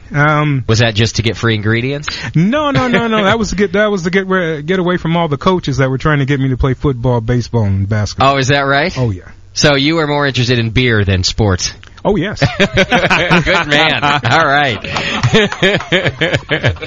All right. So you took a job there, and what did they have you doing? What was a job for a 15-year-old? Well, the first time I was sweeping the floor. All right. But I swept the floor the other day, so I guess I'm still doing the same thing. Things haven't changed. Yeah, nothing hasn't changed. I thought about that then when I was sweeping the floor. I dropped some grain down, swept it up, and I said, nothing's changed. No kidding. But I'm still drinking. Yeah. All right, so you've been there since you were 15. Same store, just learning to brew the whole time. Now, when were you able to start drinking it, yourself, these batches you were brewing? Oh, when I first started brewing it. You did. Oh, I was tasting it. Sure. Justin, what do think? I just put it aside. I had to have my father try it. Yeah, Homer's been drunk since he was 15. The past 35 years, hammered. And now today I'm drinking water. Yeah, today things are going full circle. All right, so you did get to taste. And now, I wanted to talk about how things have changed with ingredients and things like that. So, kind of how long were you just brewing these American light lagers before something else was available? Well, see, then it was about, I say, 1970, 72, somewhere around there. Then we started importing malt from out the country. Okay. Right, and a lot of the malt was outsourced out of Australia for a long time. Really? Yeah, but same same company was part of the British company. Okay. That makes malt. And some of the malt was imported from Great Britain. We were even the first ones to bring German malt into the country, extract. Is that but right? This was in the mid-'70s. Now, by we, you mean Oak Barrel were the first ones to bring in German malt? Right. Really? We brought German malt into the country. Okay. And that was a hassle and a half. Is that right? Oh, even thinking about that. Just the regulations about doing it? Well, the regulations of bringing it in, but also even just outsourcing it from the dock itself. Gotcha. Just picking it up. I mean, okay. That was a learning experience. All right, I bet. Mm-hmm. Now, what if you were doing all grain from the beginning? Then you could brew a different. Were you able to get grains that you could do different styles? That's correct. Just not extracts. Right, not extracts. Then you were able to get like grains, and then started to acquire more hops and different varieties of hops. Because at first you really couldn't get that many varieties of hops. Okay. And like I said, we were getting in the compressed hops. Yeah. We actually were one of the first to actually imported pellet hops into the country. Really? And where'd those come from? They came from Germany and Czechoslovakia. Okay. And this was in the mid-'70s. Yeah. Now, when that started happening, when you got this German malt and these new German pellet hops, were you guys just amazed at the difference? Oh, the difference in quality is almost unbelievable. Okay. I remember I made a beer, I made a lager. All right. Out of that new German malt that we got, and also the German hops. And I fermented at the cool temperature because I had the refrigeration then and so forth, and was able to ferment it. I never forget, and made the beer, and after I bottled it, what happens is when you're using a good lager yeast, you're going to get like a sulfite smell that's going to come off of it. Yeah. And you'll get that, and you'll think that there's a problem. Like it's the worst beer in the world. We get those questions come through. Oh, yeah. You'll get that stink that, you think. And so I bottled this beer up, and I still had some of that smell in there, and I took it and I threw it in the closet. And I was disappointed because all the time that I had spent on it. Yeah. Well, my mother-in-law came to visit. Who said that she thought that I was a good Christian, but I came home every day and had a beer or a whiskey, just right after I got home. Nothing wrong with that. Yeah, and she says, "Oh, I thought you were good." So I showed her in the Bible where it said that it was okay to have a drink. And I came home one night from playing basketball, and I put 4 beers in the fridge of this beer that I finally opened back up about 2 months later and found out it was one of the better beers I'd ever made. Okay, yeah. So I put 4 bottles in the fridge, came back from playing basketball, opened up the fridge, there were 2 bottles in there. And so I asked her, I said, how was that beer? She said, that's some pretty good beer you have in the refrigerator. Yeah. I said, so you like that, huh? She says, yes. I says, well, I made that beer. She looked at me and she said, oh, yeah. Oh, you did. And got up and went to bed. That was it. She was happy you showed her that passage of the Bible. That's right. So she could have more beer. She finished off the rest of those beers. Yeah. And a few weeks later, But, no, the ingredients improved, and when we use proper ingredients, you can make a good batch of beer. Okay. Yeah. So things really did kind of change. And was that the first lager you ever did, too, then? Were you just doing ales? No, that wasn't the first one. Okay. Yeah, but it was the first one with superior ingredients. Okay. And that made a difference. All right. Yeah. Fantastic. Mm-hmm. Now, how about extracts? When did those start, becoming something that was a high-quality product? Matter of fact, that was an extract. That was extract. That was an extract. So it was a German malt extract. It was a German malt extract, yeah. Aluminum cans, or? No, it was a regular, tin can. Like a tin can, yeah. Right. That's right. Okay. Mm-hmm. Yeah. Those just come in like that. All they right. come in tin cans. Yeah. The other kind. Aluminium. All right, so and that's how you guys got it, and wow! So I didn't realize that Oak Barrel was the first to be bringing those things in too, and the pellet hops as well. Yeah. All right. Yeah. And were you still having to use the dried yeast then, though, too? Right. But I was still using the dry yeast. I didn't really get into liquid yeast until about 79, 80. Okay. A good friend of mine was working up at UC Berkeley, and where he was working at was in the yeast lab. Okay. And that was his job. He was sending like yeast up in the space shuttle. Yeah. To see how it reacted to space. Is that right? Oh yeah. He would go down to Florida. Try to figure out if that's good or not. Yeah, right. To see, yeah. I think they were worried about going to space and not being able to have any beer to drink. And well, it's the same as when we even moved to this country. We were worried about not having beer. Mission control. We're going to need to know about this lager yeast. Same thing with space. So, and they came back, and that's where British ale was. Yeah. Yeah, so you got a hold of some that way. Oh yeah. Okay. And so what happened was that me and him developed a good friendship, and he started bringing me yeast in tubes. You know, almost similar to what White Lab sells today. Okay. Wow. Oh yeah, and I kept telling him, I says, you should take this. I mean, grow it up the way that you're growing it, and we should sell it here. Yeah. And he says, that's too much trouble, so I don't need that. I don't need that kind of is Chris White happy about that? Right? I don't need that kind of mess. What does that guy think now? Yeah. And so then I started getting good quality yeast. He did, okay. Oh, yeah. But just for you, for your personal brewing. That's correct. I see.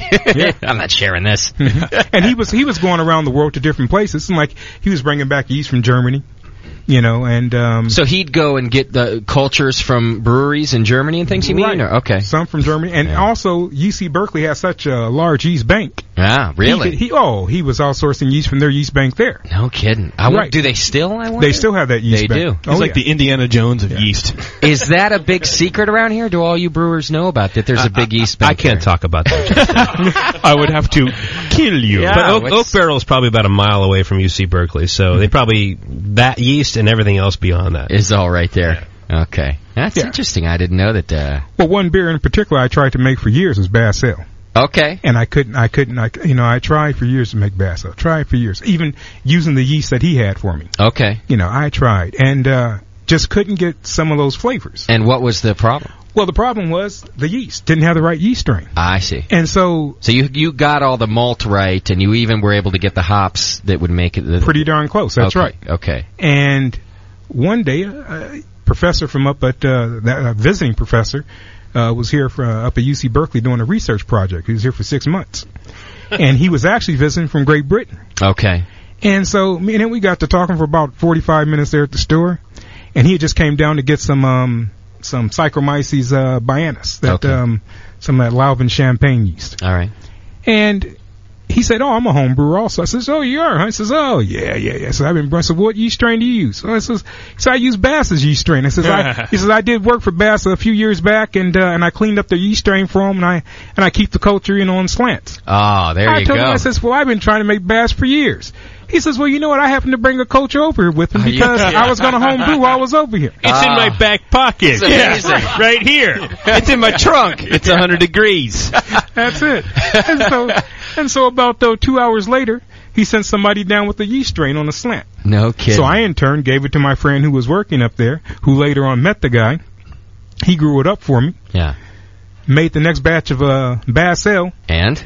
It was too sweet. Oh, is that right? Because of the yeast itself. Sure, okay. Yeah, and so then the next batch, perfect. So you had to change it now that you had the right yeast. Right. I had the right yeast. Redo the recipe. Mm-hmm. That's amazing. Yeah. What a strange coincidence. That's I happen to have some right here. That's just... People apparently traveled with slants. It was okay. Can't do that shit now. Don't you, JP? Well, yes, but you do it now. It's definitely something against Homeland Security if you travel around with yeast now. Yeah. Now, how long, your folks were pretty okay when you brought that first batch. Was there a point that they said, okay, with your career path, this is great, you're going to be a beer guy for the rest of your life, or did they kind of hassle you about that? Oh, you mean when I blew up the kitchen? Should we mention that, or? Yeah, absolutely. Well, okay, I'll tell you the story. Yeah, I was, my father just finished the kitchen. It was my mother's dream to have this huge kitchen. Okay. And, it was maybe about 2 months old. This beautiful new kitchen. And there was a fight. There was a fight on one night, and I wanted to watch this fight. And it was, I never forget, it was Ron Lau, I think, and George Foreman. All right. And so it was on Wide World of Sports. This is going back in the old days. Yeah. All right, yeah. And so I made this root beer. Well, you see, you're supposed to bottle root beer immediately. Because if you don't, and air gets to it, it'll blow up. Really? Oh, yeah. And so I allowed it to sit out for about 4 hours. Because I watched the fight, I washed my car, and had a couple of drinks. Yeah. I bottled the root beer, and I never forget, I left it in the kitchen. Yeah. It's in champagne bottles. I says, well, I'll take it down in the basement. I says, if it blows up, And I said, no, it won't blow up. Well, I was laying across my bed with my headphones on, listening to some music and watching, I never forget, Saturday Night Live. Yeah. And I heard a loud noise. And I walked into the kitchen, and this root beer had shot the neck off the champagne bottle. Really? And it had shot root beer all the way around the kitchen. In the sheetrock in the ceiling, 3/4 inch sheetrock, it was lodged. in the sheetrock. The top of the bottle. My father came out of his room, and he looked around, and he just shook his head. Yeah. And he told me to get out of there. That's what he told me. And to get all that stuff out of there. That was it. And I took it downstairs, and all that stuff blew up in the sump in the basement the same kidding. Night. What makes it blow up if you don't? Oxygen got to it. I see. Oxygen got to the yeast and to the air and into the. As soon as you see, the thing is you want to trap the gases off in there. Okay. So you mix it up and you bottle it immediately so it doesn't blow up on you. Oh, so you added the yeast and didn't bottle it. Thank you. Okay. That's right. All right. And so they took that oxygen and started eating the sugars and having a good old time. Now I see. Now. Oh, yeah. So, other than that, and they want you to get all that stuff out of there, do they have, because I'm just thinking that back then, you're saying, well, this is what I'm going to do. I'm a beer guy, and I'm wondering how your parents kind of reacted to that. I mean, besides a lot of head shaking, it sounds like they were pretty cool. Well, yeah, he was pretty cool. Yeah, matter of fact, even 3 weeks later, he built a place down in the basement. Another kitchen, more or less, so I could brew down there. Oh, he did. Okay. Really. Oh, so they're supportive. So it's right. It wasn't like he just kicked me to the curb and said, get out of here. How old were you when you built that special place? I would say about 19. Oh, see, that's cool, man. Yeah, that's good. Yeah, I like that. All right, I'll tell you what we're going to do. We're going to take a quick break. I've got some questions coming through for you, so I want to get those asked. How's the chat room doing over there, Steph? It's doing good. A quick question, though. Are you going to show up at GABF this year, Homer? They won't let me out the store. No? No. The chat room really wants you there. You know what time of day it is there? That's grape season. It's wine season. Yeah. I tried to talk him into going too. Draft my cot down there. Yeah. Homer's like number one right now in the chat room. He's number one? He is number one. Uh-oh. Homer's number one. We're going to make bumper stickers for you, Homer. Just say Homer's number one. Yeah. Oh, man. What would Homer do? Have another drink. What would Homer's parents do? They shake their head. More with the great Homer Smith when we come back. We're going to find out a little more about the history of homebrew. And then let's start talking porters and stouts, because I think you got some good tips for us about that. Hang in there. It's The Session, and we are real excited to have Homer with us today. It's a great show. Be right back. You're listening to the Brewcasters on the Brewing Network.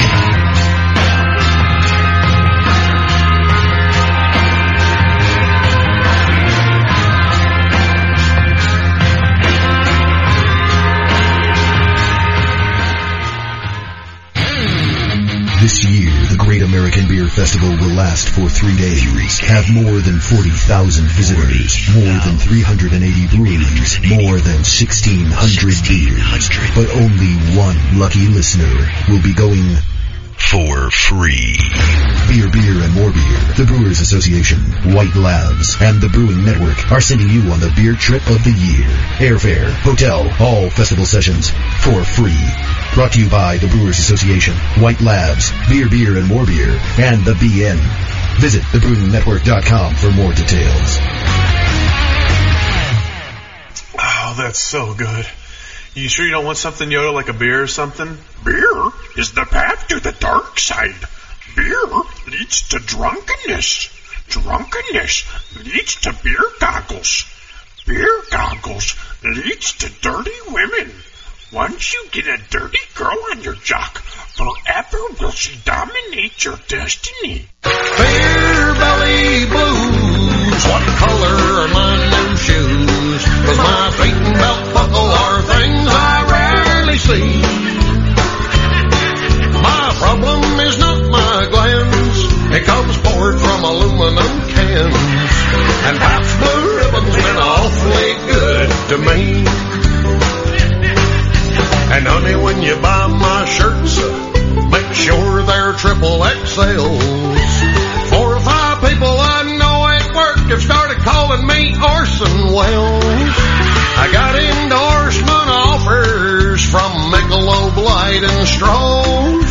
And Junior Sample's family called and they're saving me his old clothes. Beer belly blues, what color are my new shoes? 'Cause my pants and my zipper are things I rarely see. My mama says I'm big boned, I can't fit in her mobile home. And oh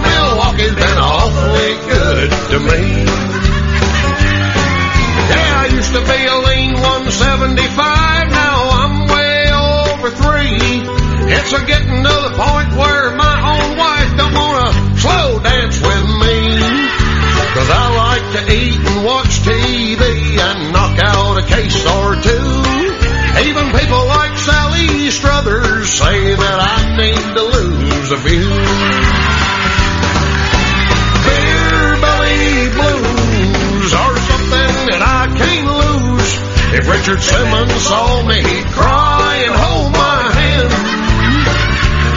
Yeah, but I couldn't touch my knees if I was sweating to the old days. And old Milwaukee's been awfully good to me. Yeah, Pabst Blue Ribbon's been awfully good to me. Yeast in general's been awfully good to me.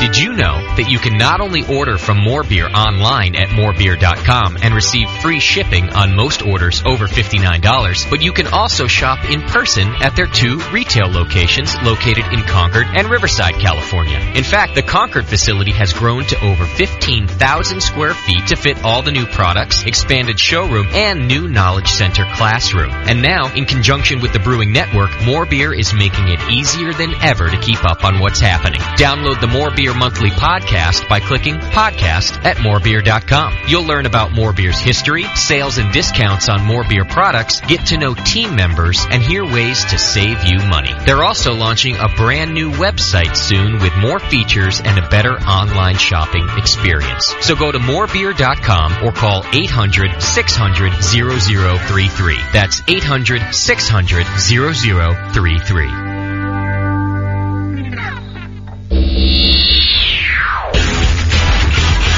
Live Beer Radio, the Brewing Network.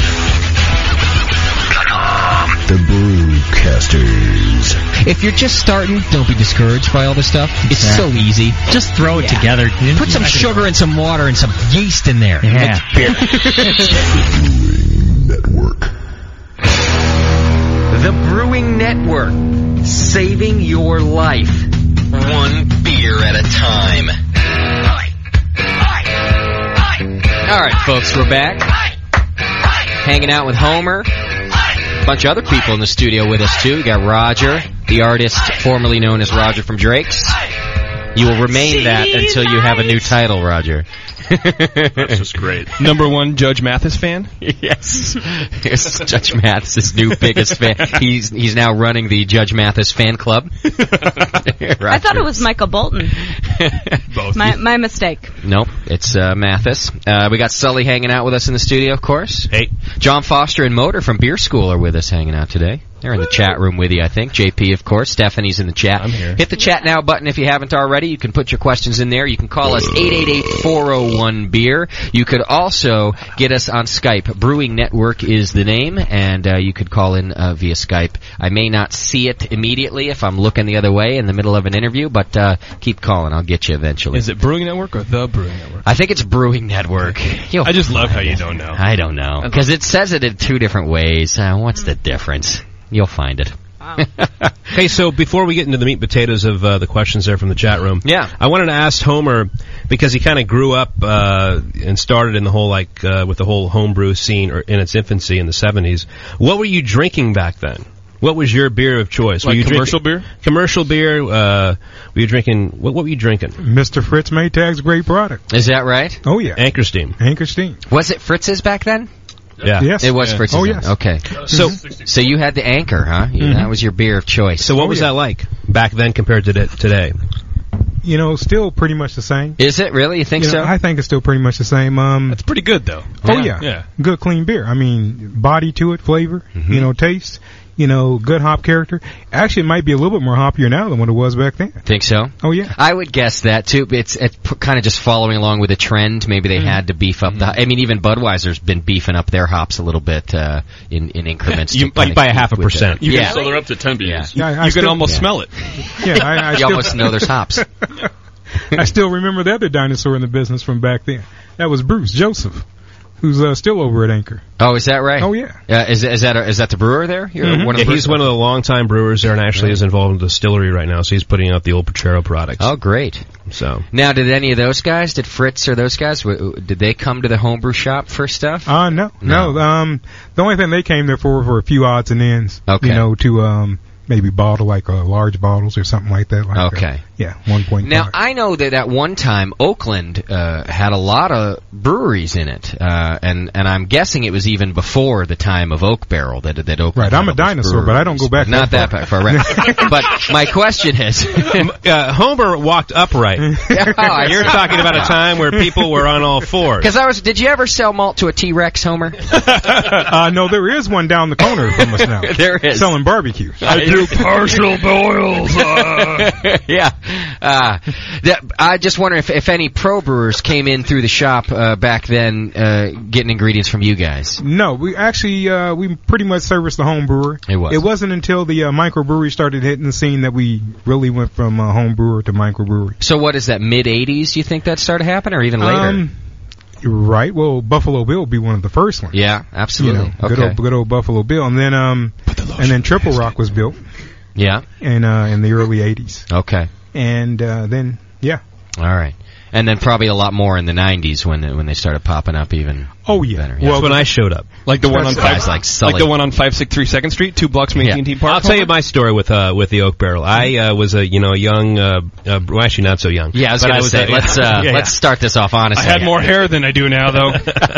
Yeah, damn sure. I was a home brewer and I was living in Southern California, and I moved up to Berkeley, and I was getting involved in the whole craft beer scene. And I remember showing up to the Oak Barrel, and I met Homer and Bernie, who's the owner of the shop, and I remember talking to you guys, and I was the only thing. I feel like an idiot right now saying this because it seems totally fine now. But I was really on you guys about the fact you weren't open on Sunday. Really? That was like my thing. It was like, well, I can't believe you're like doing that. And you gave me like a logical explanation, and I couldn't believe it because in L.A. they were open on Sunday. And you're like, hey, us sinners want to brew on Sundays, you know. I learned to buy my products and then brew on Sunday. Really? So. Now that's a good story, Sean. Well, I know, but it's my first introduction to the Oak Barrel. But they were great guys; they were very accepting, and it was a nice. I was like Ron in a lot of ways at Thirsty Bear in my early days. That I'm going to open my own place kind of thing. I'm sure everybody in that place at that time was like, I'm going to open my own place. Sure. JP was probably in his mother's belly going, like, I'm going to open my own place, and so a few of us floated to the surface, and the other ones were didn't do that. Yeah, what percentage of people, Homer, if you had to guess, came through and said, yeah, I'm going to open my place and have actually done it? It's got to be tiny, I would imagine. No, it's not that many. It's only about 110%. Yeah. They've all done it? Wow. No, not that they've all done it. Yeah, but have not. That had reservations in that regard. Yeah. A lot of people have that. But I would say probably 2%. Okay, it's got to be small. It's small. It's probably 2%. It's a tough thing to do, Right. Hey, Chad, can you produce me one of those glasses that you're handing out? We're tasting right now. They smell really good. Homer's wine. Yes. What are we drinking here, Homer? You know what it is, or does only Roger know? I think it's a Chardonnay. I believe it is a Chardonnay. Yes. Because it was not labeled, but it's a. Do you want to? It's a fantastic wine, actually. Yeah, it's really nice. You can't. Poor Homer. Roger's Well, shoving he knows alcohol in his face. He knows how to smell. He knows how to smell. It's a gateway drug. Smell this. Don't drink it, Homer. Just it's a smell gateway it. Sense. There was tartrates on the bottom of it, and it's really nice. That's a very nice wine. It won't hurt you. Really nice. It's really it won't hurt you at all. No. I love. Actually, can I steal that answer from you? No problem. It's yours. Anybody who has my beer? It's not. Yeah, it won't hurt you. I like because I don't know what else to say about my beer. To be honest, I like his response. No problem. It's yours. Done. No papers. Just a gentleman handshake. Yeah, it's yours now. Didn't have to buy the copyright or anything. It won't hurt you. What a fantastic answer for a home brewer to have in their repertoire. If you think about it, how long has he been given that answer? You know what I mean? Calming people down, like, relax, it's not going to hurt you. Won't hurt you. Just some floaties. It'll be all right. How long were you at the shop there before you started making wine? I made my first wine when I was 15 also. You did? Wow. You waste no time, Homer. No, I waste no time. I made, at 15 years old, first thing I made was, I made a blackberry wine. No kidding. With the local blackberries there in the area. How was it? And it turned out okay. It wasn't that bad. And so then I says, well, I'll get some grapes. And so I got some Zinfandel grapes that exact same year. Okay. And I made some Zinfandel, about 7.5 gallons of Zinfandel Rosé. Yeah. And then the next year I became very ambitious, and I got myself 3/4 of a ton of Gamay Beaujolais. How does a 15-year-old know about these kind of wines and grapes? Well, it's kind of funny. Well, working there at the store, I was reading more and more, and started tasting different wines, and actually that's how I learned how to taste wines, was there at the store. Older gentleman there, John Bank, and also, like I mentioned before, Ivo Gardella. They would allow me to taste wines there. I'd spit them out. Sure. And then we would talk about exactly, quote unquote. Of course you did, spit them out. And then we'd talk about exactly, what I was tasting. Yeah. Okay. And then start explaining it. And so that's how I was trained, in other words, how to taste wine. Yeah. And now, were you the youngster of the shop? I was the youngster, that's right. And I would guess that, because you're talking about all the same guys, you're still the youngster at the shop. That's correct. I tasted, but I did not swallow. My name is not Slick Willie. I'll tell you, I'd have voted for you before Slick Willie, Homer. Oh, thank you. Well, what a lot of the podcast listeners and the live listeners probably don't know that across the country is that the Oak Barrel is in Berkeley, and it is so close to Napa, Sonoma, the Amador County and all that region. So you have access to such great grapes for making wine. So that's how you got into that thing, I imagine. And when during the harvest, I mean, it's insane out there because you have a lot of like local small winemakers, but they're small in a sense. They're getting a couple tons every time, and doing it in their garage or something like that. So it's a huge, big winemaking community there, along with the beer making community. Oh yeah, well the killer part is that what a lot of people don't know is that originally it was a winery.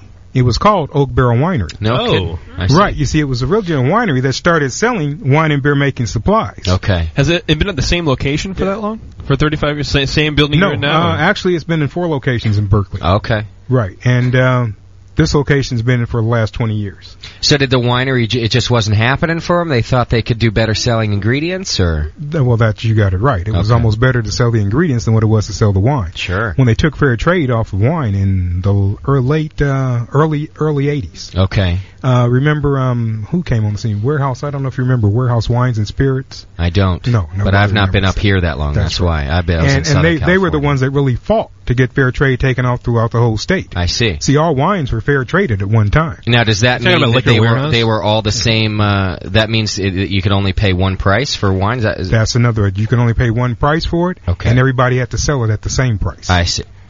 And so in they other fought words, to get that taken off. That's right. Okay. And so Safeways couldn't sell wine cheaper than the mom and pop store on the corner. Gotcha. That's why there were so many different mom and pop stores around. Sure. And so when that was taken off, fair trade ended. Okay. Why that really killed the wine industry, and all the mom and pop stores on the corner, they all dried up. Okay. And so at that point in time, there was a choice to make: stay in the wine business, selling wines. Yeah. Having to write that report twice a month, which is another hassle. Yeah. Because we also made wine, and because we also had barrels in the back, racks of barrels full of wine. Sure. That we were aging and blending there. The reporting was horrendous. Okay. So we got out of that portion of the business and just stayed with the winemaking and beer making aspect of it. Okay. Well, that sounds like a good move. It kept you guys alive, and I would imagine that there were some years there in the beginning, though, that even that was a struggle. Now I think that homebrewing is booming. It's such a big hobby, but there had to have been times throughout the years you've been there that it was getting ugly. No, that's the ironic part of it. It you could always see a steady increase. No kidding. But it was slow. It was gradual. Okay. And oftentimes, winemaking or beer making will skip different generations in the family itself. Mm-hmm. Reason being because no one wants to ever do what their parents did. Yeah, that's true. Even when I got into it. Good point. Yeah, and I started making it. I thought that my parents didn't know anything about winemaking. Yeah. Or beer making. But my father would always make comments about what I was doing. And I would say, I says, why does this guy make these comments? I says, what does he know about wine and beer? Well, of course, his brother in Texas was already making the same stuff that I was. I see. I didn't find that out until I went there. Uh-huh. And I said, and I thought I was the first person in the family, but that's not the case. Right.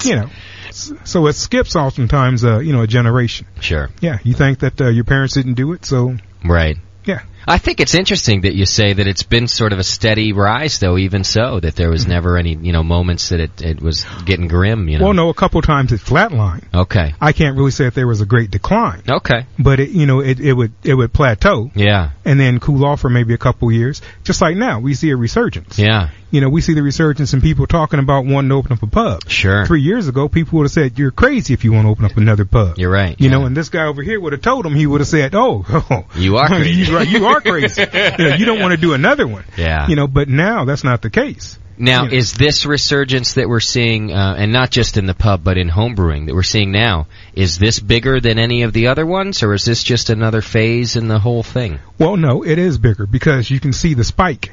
Okay. As far as taking the market share away from the three big guys. Sure, yeah. And so that in itself tells you, the significant difference that this has made at this point. Yeah. The three big guys being Bud Miller and the 2-1A. Yes, of course, in the 21st Amendment.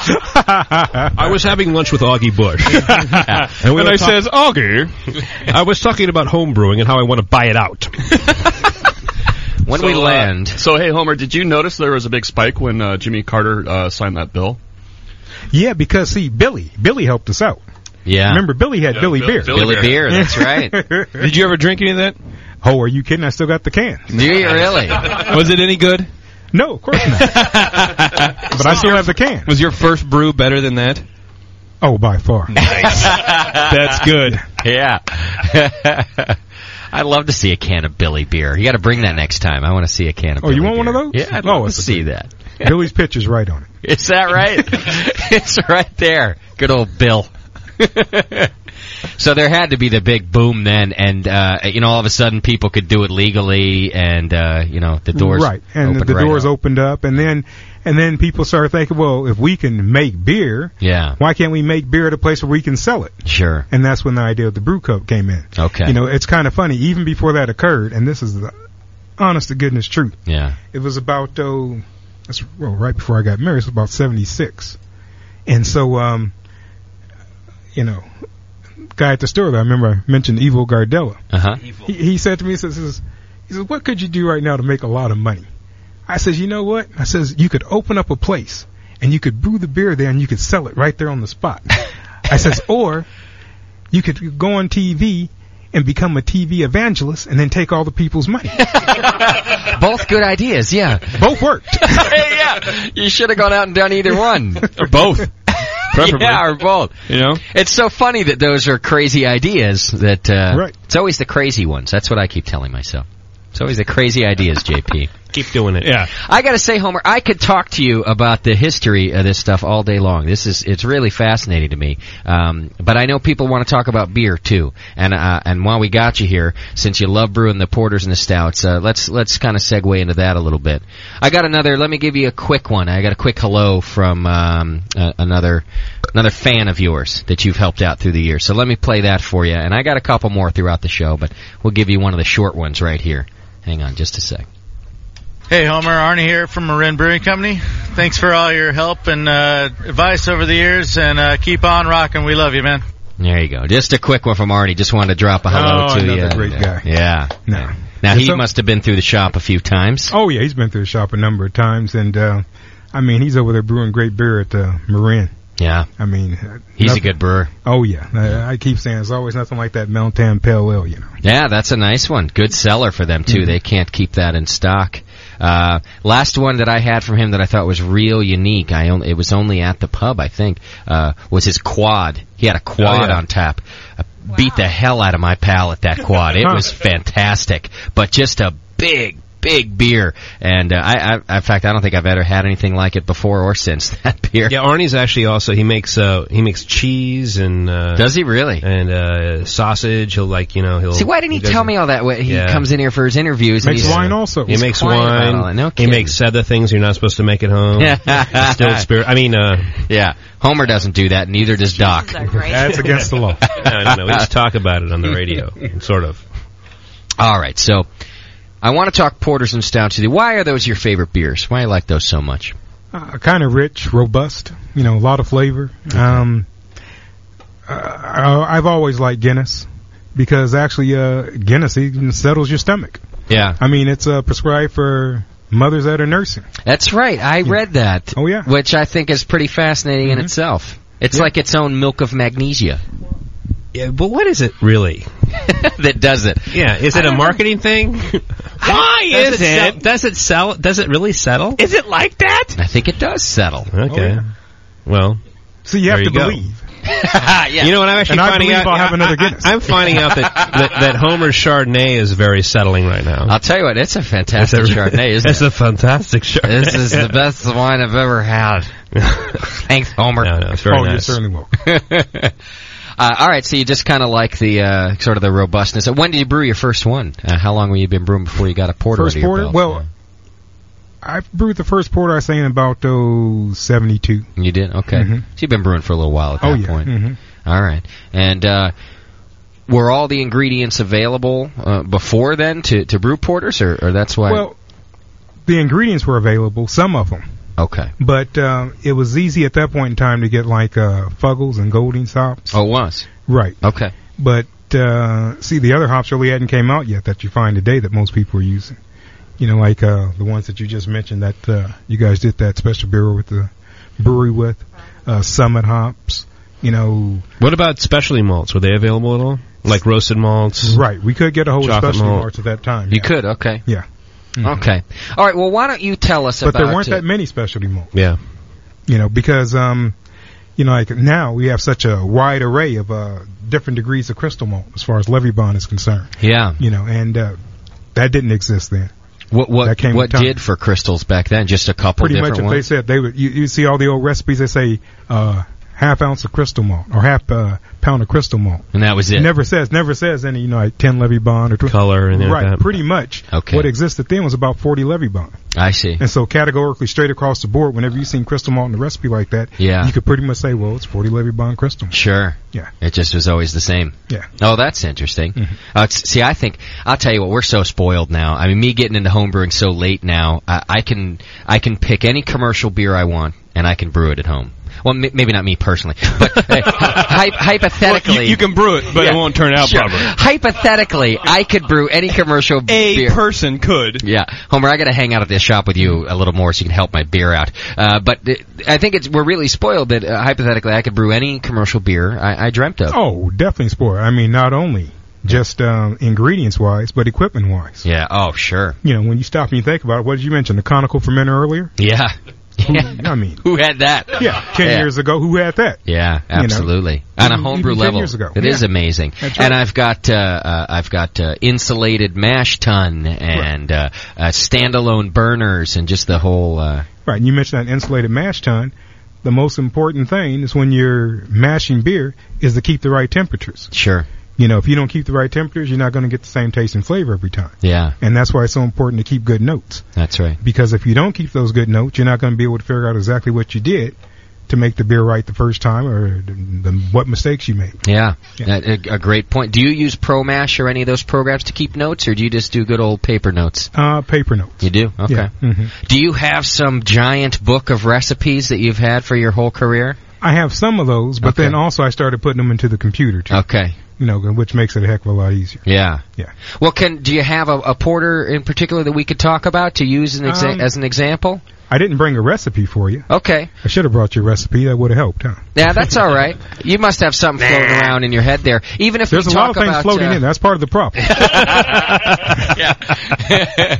Well, even if we could talk about some mash temps for people, because you know, different styles of beer like different mash temps. Oh yeah. You know, so if we can talk about some things like that you like to do for porters, that'll help people out. Well, oftentimes if I'm making, you know, a very I say like a dry, you know, drier style porter, not a robust porter, but more of a brown porter. Okay. You know, I might mash it at about 152. Okay. You know, now if I were going to make a robust porter and I did want a little bit more of that dextrin content to come out, then I might kick that up to about 156. Really? Right. And that way I'm going to get a little bit more of that fullness on the palate. Okay. I won't get as much. Well, then I just use more grain to achieve more alcohol. Okay. But then, too, you can also vary the yeast now. See, that's the trick. See, now you can vary the yeast. You can use different yeast to be able to give you different characteristics in it. You know, if I'm making more of porter, more along the lines of like an anchor porter. Yeah, good beer. You know, which I love. I think anchor porter is one of the best beers. Okay. I will use something more like an English ale yeast. Okay. You know, because I want a little bit more of that creaminess in that beer. Yeah. You know, because that beer itself is actually a little bit more characteristic. It's a cross between a robust porter and a more of a brown porter. Okay. You know, and And so I want a little bit more creaminess, and also varying the different crystal malts I might use in it. Sure. I might kick something in like 80 Levy Bond crystal malt to give you more of that caramel flavor and taste in it. Yeah, it seems like Anchor Porter is not so roasty. It's like what you're talking about. There's more of a sweetness lingering, it's not so roasty in your face. But you get that kind of astringent, that grain, that patent kind of thing in the back end sometimes. Yeah. That's right. You won't get very balanced. You don't get that burnt flavor. That burnt in of that black patent malt. It's probably as close. I'm sorry. It's probably as close as you get to an English porter right now in terms of craft brew than a lot of beers out there. Yeah. So you got a German guy making English porter in America. Gotta love it. That's not bad at all, actually. It's pretty good. The astringency part is, I think, a difficult part for me, and it's a tough balance to get to, because too much astringency obviously can really ruin a beer and kind of make it too chalky. So how do you get a nice balance of where you want the roastiness there? You want some of that, but it can't be overpowering. It'll ruin the whole experience. Well, the roastiness you're going to get in that porter is oftentimes that chocolate malt. Okay. And that's where you're going to get some of that. That's where you're going to get that roasted character from. All right. But you really don't want to kick in. I don't like to kick in any black patent. Sometime maybe just a touch. Okay. To aid in the clarification, but very little. So most of your color is from the crystals that you're talking about? Well, the crystal and the chocolate. And the chocolate, okay. Oh, yeah. Now, will you use a variety of the different crystal malts, or will you stick with just one, the different lava bonds? Well, in that porter, I'll oftentimes just stick with one. Okay. Mm-hmm. All right. You're making me thirsty for a porter, man. I know, doesn't it sound good? Chad, can you get us a 6-pack of the Anchor Porter right now? Hey, now, stat! Hey, Chad, produce something. Get Chad, produce some porter in a glass. Produce the quenching thing for my thirst. Homer, if you talk more about this, I'm gonna. That's what. Don't worry, Homer. That's what Chad's here for. That's what we do. He's here to get porter. You need anything, you just yell, "Hey, Chet, get it." That's all you got to do. You don't even have to say please. That's his job. Oh, he's a nice guy. If you're looking for the recipe you made in 1978 of your porter, he'll get it now. You want Chad to go to your house and get your recipe book right now? You just say the word. You might have to fight my wife off. And he'll do that. And lose. All right, let me ask you a couple questions that I had come through from the chat room to you. And I think one of these, he might have been, you and I, we discussed just briefly at the break, he might have been talking about with a sweet stout. One of our listeners was asking, how do you get a huge caramel malt aroma in stouts? So he wanted that kind of sweet caramel aroma. And what could he do to get that out of a... Well, Rogue is one of the ones that really heavy loads with crystal malt, which is caramel malt, and he could kick in, maybe an 80 Levy Bond. Wow. Crystal. Okay. Specifically, that question, he was trying to make the old Rasputin from North Coast. I tried to clone that. And he cloned it. It was Haggerty, actually, and he cloned it, and he tasted it side by side, and they tasted similar, but it had this huge caramel nose to it that he just can't match, and he just has no idea how. I see. So you think maybe a big crystal like that, like an 80 L crystal. But quite a bit. Oh, yeah? Yeah. Now, does something like that also add that astringency I was kind of talking about? It won't do that? That's not going to add astringency. Okay. No. And it also, his mash temperature. Okay. The question is, what is his mash temperature? Yeah. And that would be another thing to know also, what his mash temperature is. That'll help with the aroma, too? That'll help with the aroma also. Really? Yeah. Even in the mash? Okay. Now, some people will mash as low as like 148 even. Is that too much? Well, that's the hot thing today is to mash at those low temperatures to produce all the alcohol that you can in the beer. Yeah. Get that up there. Right.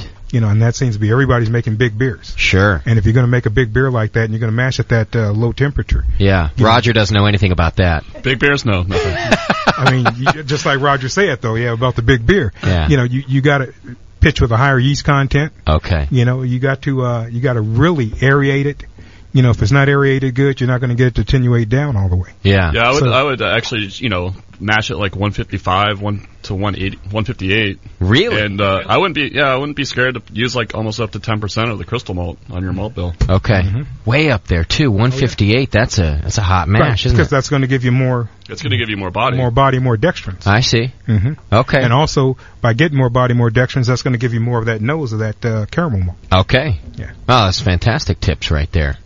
Yours, hey, what was the expedition? What kind of beer would you even call your expedition that you guys did? That's an American-style red, something along the lines of like maybe an Arrogant Bastard. Because it's a big beer, isn't it? It's like 7%. It's like an IPA, but it's hopped like an IPA, I should say. Yeah. And yeah, it's got the crystal malt and everything to look like an amber. Come on, tell them the story how that beer came about. Expedition actually that's a Lynn beer, right? You probably know the story better than I do. Well, tell us that story, Homer. What do you know about that beer? I know nothing. Oh, you can't put it out there and take it away, Homer. You're like my girlfriend. If I had one. It's a great beer. It's a great beer. That's your story, and you're sticking to it. It was a mistake by the lake. It was? Oh, yeah. Oh. Yeah. When it was first brewed, it was a mistake. Brewed, yeah. I see. Was it supposed to be the IPA, and he actually put in a wrong bag of malt? Well, what happened was he started it the day before, grain bill ready and everything, and then went back the next day and did the exact same thing, so it was a double batch. Oh, I see. Nice. And he said, just make a beer out of it. Made the beer, tasted it, hey, great beer. Hey, some of the best beers had to have been mistakes, People just come across. Take Sully's 2-1A IPA, for example. Yeah, it's still a mistake. That was not a mistake. But I have made mistakes. Successful mistakes. I've made a few. That's right. Being on the show was a mistake, and it's turned into a career. All right, how about this one? Here's another question that came through from the chat room. Someone wants to know the difference between flaked and rolled oats. And I don't know the difference between these two, that's for sure. Well, there's actually 3 different oats. There's one steel cut, which looks like millet. And then there's the flake one, which looks like, or the rolled one, which looks like oatmeal. Okay. Mm-hmm. And then you have the flake one, which looks like the oatmeal also, but it's more puffed up. Okay. And a little bit bigger flake. So using like them, is there a difference in how we use them in beer? Oh no, you still use them in the mash the same way. And they don't. And do they have different characteristics? Each one will give you a little bit different characteristic. They will. Okay. Yeah. So say for a stout or a porter, would we prefer one version over another? Well, I used to prefer in stouts a steel cut oats. You do? Really? Yeah. To me, it gave me a little bit smoother flavor in the beer. It didn't give me that sort of starchy, almost like the oily kind of. Right. Yeah. It's that starchy, almost flavor on the palate that you'll get sometimes. From the rolled oats. And you just put the steel cut right in the mash. That's right. Don't treat it or. Mm-mm. No, it will go right in. Can you get all these different varieties at Oak Barrel? Can you just ask? Yeah. You can go in and ask for the steel cut, and you get any one of them. Mm-hmm. Okay. How about that? The same with you guys? No, we only have the roll flaked. You see how Homer just won up to you? Yeah. You see that? Well, hey, man, he's been doing it for long. Chris Graham is at home right now. He's listening to every show. He's like taking notes like, he's like, get on the phone, get Police in here. No, his notes went like, okay, JP's fired tomorrow. Good. Maybe I'll open my bar. Maybe I'll take a cue from... No, you haven't done it right yet. You gotta get married first. Oh. Judge Mathis is on it too. Oh, good. I'd love to see JP and Roger just hanging out on the couch watching court TV. Hand in our pants. Yeah. Mooning each other to get a beer. I'm getting text messages all the time now from Roger. Hey, what are you doing? What are you doing? What are you doing right now? You want to play some golf? Want to go to an A's game? Oh, Roger, you're so bored, aren't you? You're just dying over there. He's struggling. Look at him. You know what, though? After talking to Sully, my favorite text was, Did you get a scooter? I just roasted a brisket for 24 hours. Are you going to stop by?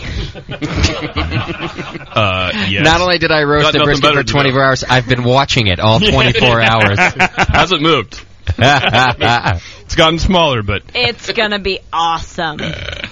Now, we're going to have to talk barbecue with you here soon, too, Homer. Oh, you're in trouble now. Don't forget about that. How about another tribute I found for you? Like I said, everyone was really wanting to let you know how they felt about you and what you've done and let the other listeners know about you, too. So here's another one. Hang in there, and I'll get it going for you. Hi, Homer. This is Alec Moss from Half Moon Bay Brewing Company, and I just want to be among those thanking you for being a great friend to the brewing communities, both amateur and professional. And also, many thanks for all those great barbecues. You're the man. See another barbecue reference to you. Yeah, that's another good man. Yeah? There's too many good men in this industry. That's the killer part. Now, you've seen these guys grow up and become professionals. So, yeah. I think it's got to be exciting for you to see. He was at Golden Pacific in Berkeley and Emeryville for years. Is that right? Oh, yeah. Okay. All right. Before he went down to Redbird. It's got to be fun to see them kind of come through there, and then you get to drink their beers as professionals. All making good beer. That's right. Did you ever have Sully's Homebrew before Sean's Homebrew there before? I surely did. And tell me about that. Here we go. Remembers it fondly. Yeah, tell me about Remember that check I gave you? That check. Come on, give us some dirt on Sully's Homebrew. No, like everybody else, he had to go through stages of learning. That's a good way out of it, too, man. No, that's not. I'm not. Homer's like Yoda. I'll take my lumps. I'm fine with that. I'll tell you the truth. No, he went through steps. Yeah. And then once he made that move, look now. Yeah. That's what counts. Now he doesn't brew. Now when Now he supervises. Now he hangs out in Portland. Supervises. Yeah. Now when he was about to make his move, into the pro world, and you were drinking his homebrew right about that time, did you ever think, hey, maybe you're not ready yet? Like, maybe you want to wait another year. I got this location at 563 Second Street. The honest to God truth is, no, I thought he was ready. Is that right? Okay. Really? And what happens is that it's not until you're tested that it makes you a better man. Sure. And so after he was tested in that regard, it made him a better man. There you go. It made him. No, seriously. Well, times they've changed. You read that just like I wrote it to you. No problem. No, but seriously, Sean's going to go play this for Nico. See, I am worth it. Yeah, give me half. But please. honestly, you do start off as a home brewer, and you just don't open your own place unless you have $1 million, like Roger. Roger does. But you do work your way up through the process, and you start off as an assistant brewer, and there's a lot of the podcasters and listeners right now probably who are pro brewers and have doing the same thing that I've done, and so there's one time that and then you make the crossover and you do it professionally. Yeah, and that's all I have to say. That's a good story. Now, are there any? You don't have to name. And then names. I was saying. You don't have to name any names, but are there any pro brewers now that came through and you kind of thought, hey, listen, this business isn't for you? Like you tasted their beer and you kind of thought, Homer, I mean, I don't mean to cut you off, but why not? You and I have been to a couple of openings, one in particular down the street of somebody who opened up a place, and it was like, what's he doing? Yeah. Oh yeah, we have. Yeah. And is he still around? No, they're not still around. Yeah, they're gone. Nah, so the ones survival of the fittest, man. Yeah, there's been a couple places, where that Albany Brewing Company. Albany, right? Yeah. Yeah, the guy. We walked in there and we tasted the beer. He had a big, not to step on your story, but why not? Yeah, you are. Let him tell the story. Okay, tell the story. No, go right ahead. I was going to say we all were there for the opening party and all that, and it was like, hey, it was bad, huh? Oh yeah. Well, we looked at each other and said, "This isn't going to last." And then we started taking bets as to how long it was going to last. Oh, nice. Ooh, a Deadpool. And the poor guy was gone in like 4 months. Oh, yeah, it was bad. It was really a bad situation. Yeah. I remember Nico and I were in there, and we ordered the stout, and we tasted the stout, and then we couldn't drink it. It was putrid. Oh. I mean, like you would die from it if you thought about it. Wow. And then the owner couldn't say it ain't going to hurt you. The owner came out and ordered from the bartender right there. He was working in the back. He said, "Oh, can I get one of those stouts there?" I was like, "Good Jesus Christ! Save this man! Throw him a rope or a can of 2-1A IPA." Yeah. So you've had some people come through that you thought maybe this isn't your line of work. Oh, there's been a few. I mean, there's been a few shady operations also that you seen come and go. Yeah. And we could name those, but we won't. Sure. I'm sure they were selling something else. It wasn't necessarily beer. All right. But we won't get into that, though. Hey. Now, how about Rogers Homebrew? You ever had that? I've never had any Rogers Homebrew. No? I've never had any Rogers Homebrew either. I don't homebrew. I work at Drake's. He works at Drake's. You better start homebrewing now. You're between judge duty and mashing in. You want to come over and brew with me, Raj? Might as well. My free beer's been cut off. There's no cans available, apparently, so Claudia can't bring them home. He can come down to the shop and brew. There you go. He used to work at Drake's. Something to do. Yeah. He used to work at Drake's. Now he works the TiVo at home. Hey, maybe he can't afford the TiVo. Maybe he could sweep that floor for you, Homer. No. We want to come down and brew. We're not stupid. Yeah. He's not taking my job. That's right. Thank you. Looking out for Homer. Yeah. In 35 years, it'll be Roger sitting here. Yeah, I still sweep the floor. Claudia still brings home the bacon. Oh, I love it. Roger, You know you're going to be the butt of our jokes for a long time coming, right? That's probably why we won't see me for a long time. He's going to go dark. Roger who? He's known by Sam. Going underground. All right, we're going to take another quick break. When we come back, we're going to wrap up porters and stouts with Homer, and then we'll do some barbecue too. And we'll let this man get out of here. He's a busy guy. He's got a family at home, so we'll try to wrap up the interview. If you got any questions, get them in now. It's 888-401-BEER. You could also join us in the chat room, and that's a good way to get your questions through. Stephanie's hanging out in there and getting everything over to me. So short time left with Homer. Get everything in that you want to ask about anything. I think the man's got some knowledge rolling around in there, so we'll get it to you. Hang in there. We'll be right back. You're listening to the Brewcasters. The Brewcasters on the Brewing Network.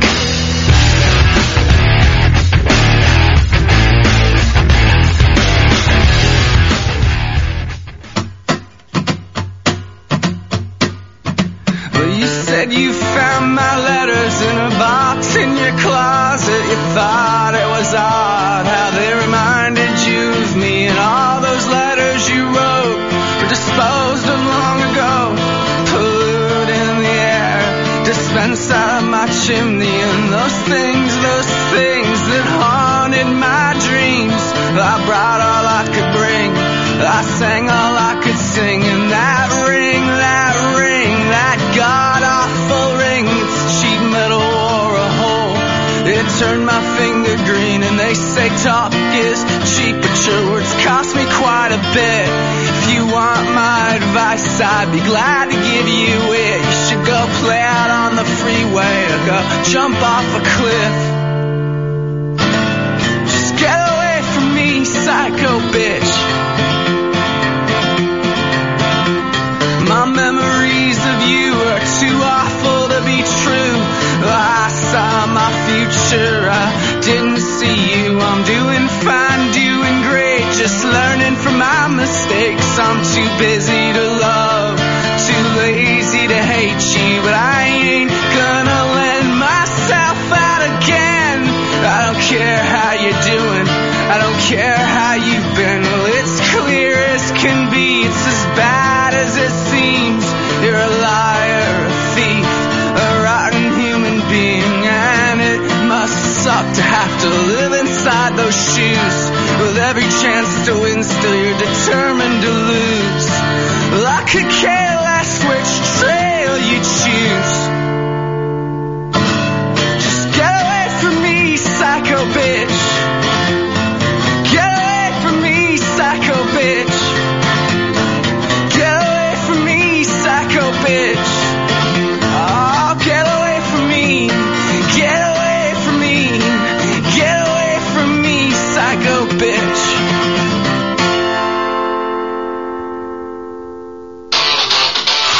And you're back with the Ultimate Homebrewing Show, where today's topic is dark beer. But first, let's go to the phones. Who are we talking to? Jamel Zanishev. What can we do for you, Jamel? What were you guys saying about dark beer? All dark beer is really strong and bitter. Well, you guys might want to look for a new source of brewing knowledge. We're using Poor Harold's Almanac 1947. You know of something better? Brewing Classic Styles by Jamil Zanishev and John Palmer. 80 award-winning recipes and how to brew them by the #1 names in home brewing. Extract, partial mash, all grain, we cover it all.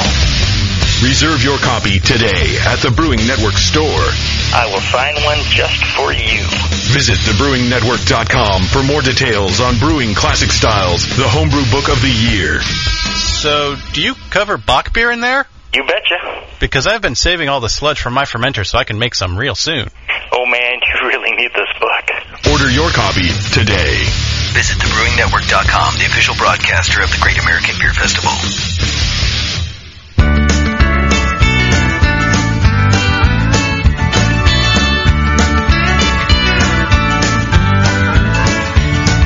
A beer's much better than a woman. I'll tell you why I'm right. A beer will not get mad if I stay out and drink all night. A beer will go down easy. A beer is always wet.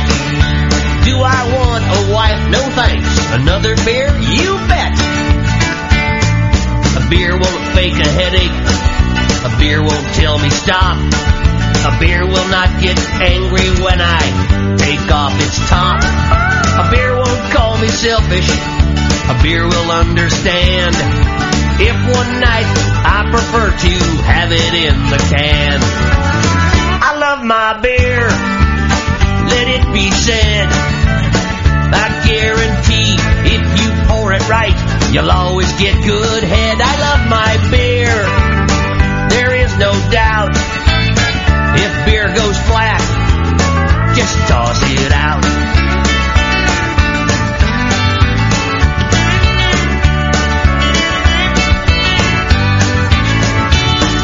A beer's much better than a woman. Now this is understood. You don't have to wash a beer to make it taste real good. A beer won't get premenstrual each month of the year. And I won't pay alimony if I decide to dump my beer. I still drink beer, I'll never quit. When a beer is getting pissed, it'll never throw a fit. Is that beer cold? Hell, I don't mind. A frigid beer is the best kind. I love my beer, let it be said. I guarantee if you pour it right, you'll always get good head. I love my beer, there is no doubt. If beer goes flat, just toss it out. If beer goes flat, just toss it out. Now give me another beer, baby, and shut up. Hi, I'm Sean O'Sullivan, the brewmaster and co-founder of the 21st Amendment Brewery and Restaurant in San Francisco. 6 years ago, Nico Freccia and I opened the 21st Amendment on 2nd Street with the intent of bringing back the local neighborhood brew pub. Well, the neighborhood has really changed over the years, but the 21st Amendment still remains a great place for people to meet over a terrific meal and a tasty pint of beer. In the past, the only way you could enjoy the 21st Amendment's handcrafted beers was at the brew pub. Well, all that has changed. Now, the 21st Amendment beers are available in cans. That's right, cans. When was the last time you had a great beer in a can?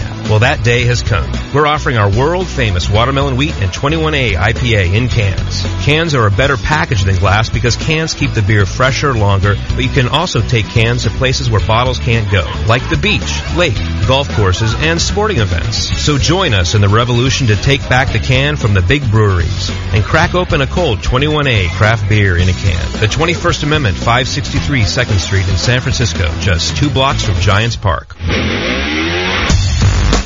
Wait till you can pour it out of your own kegerator. Yeah. I mean, your friends will look at you with awe. And it's just hot. It is? It's so super hot.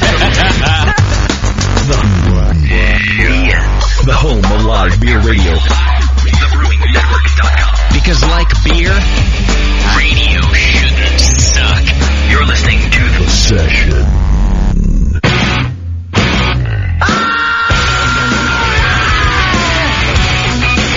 Keeping the ass out of Brewcast. This is the Brewing Network.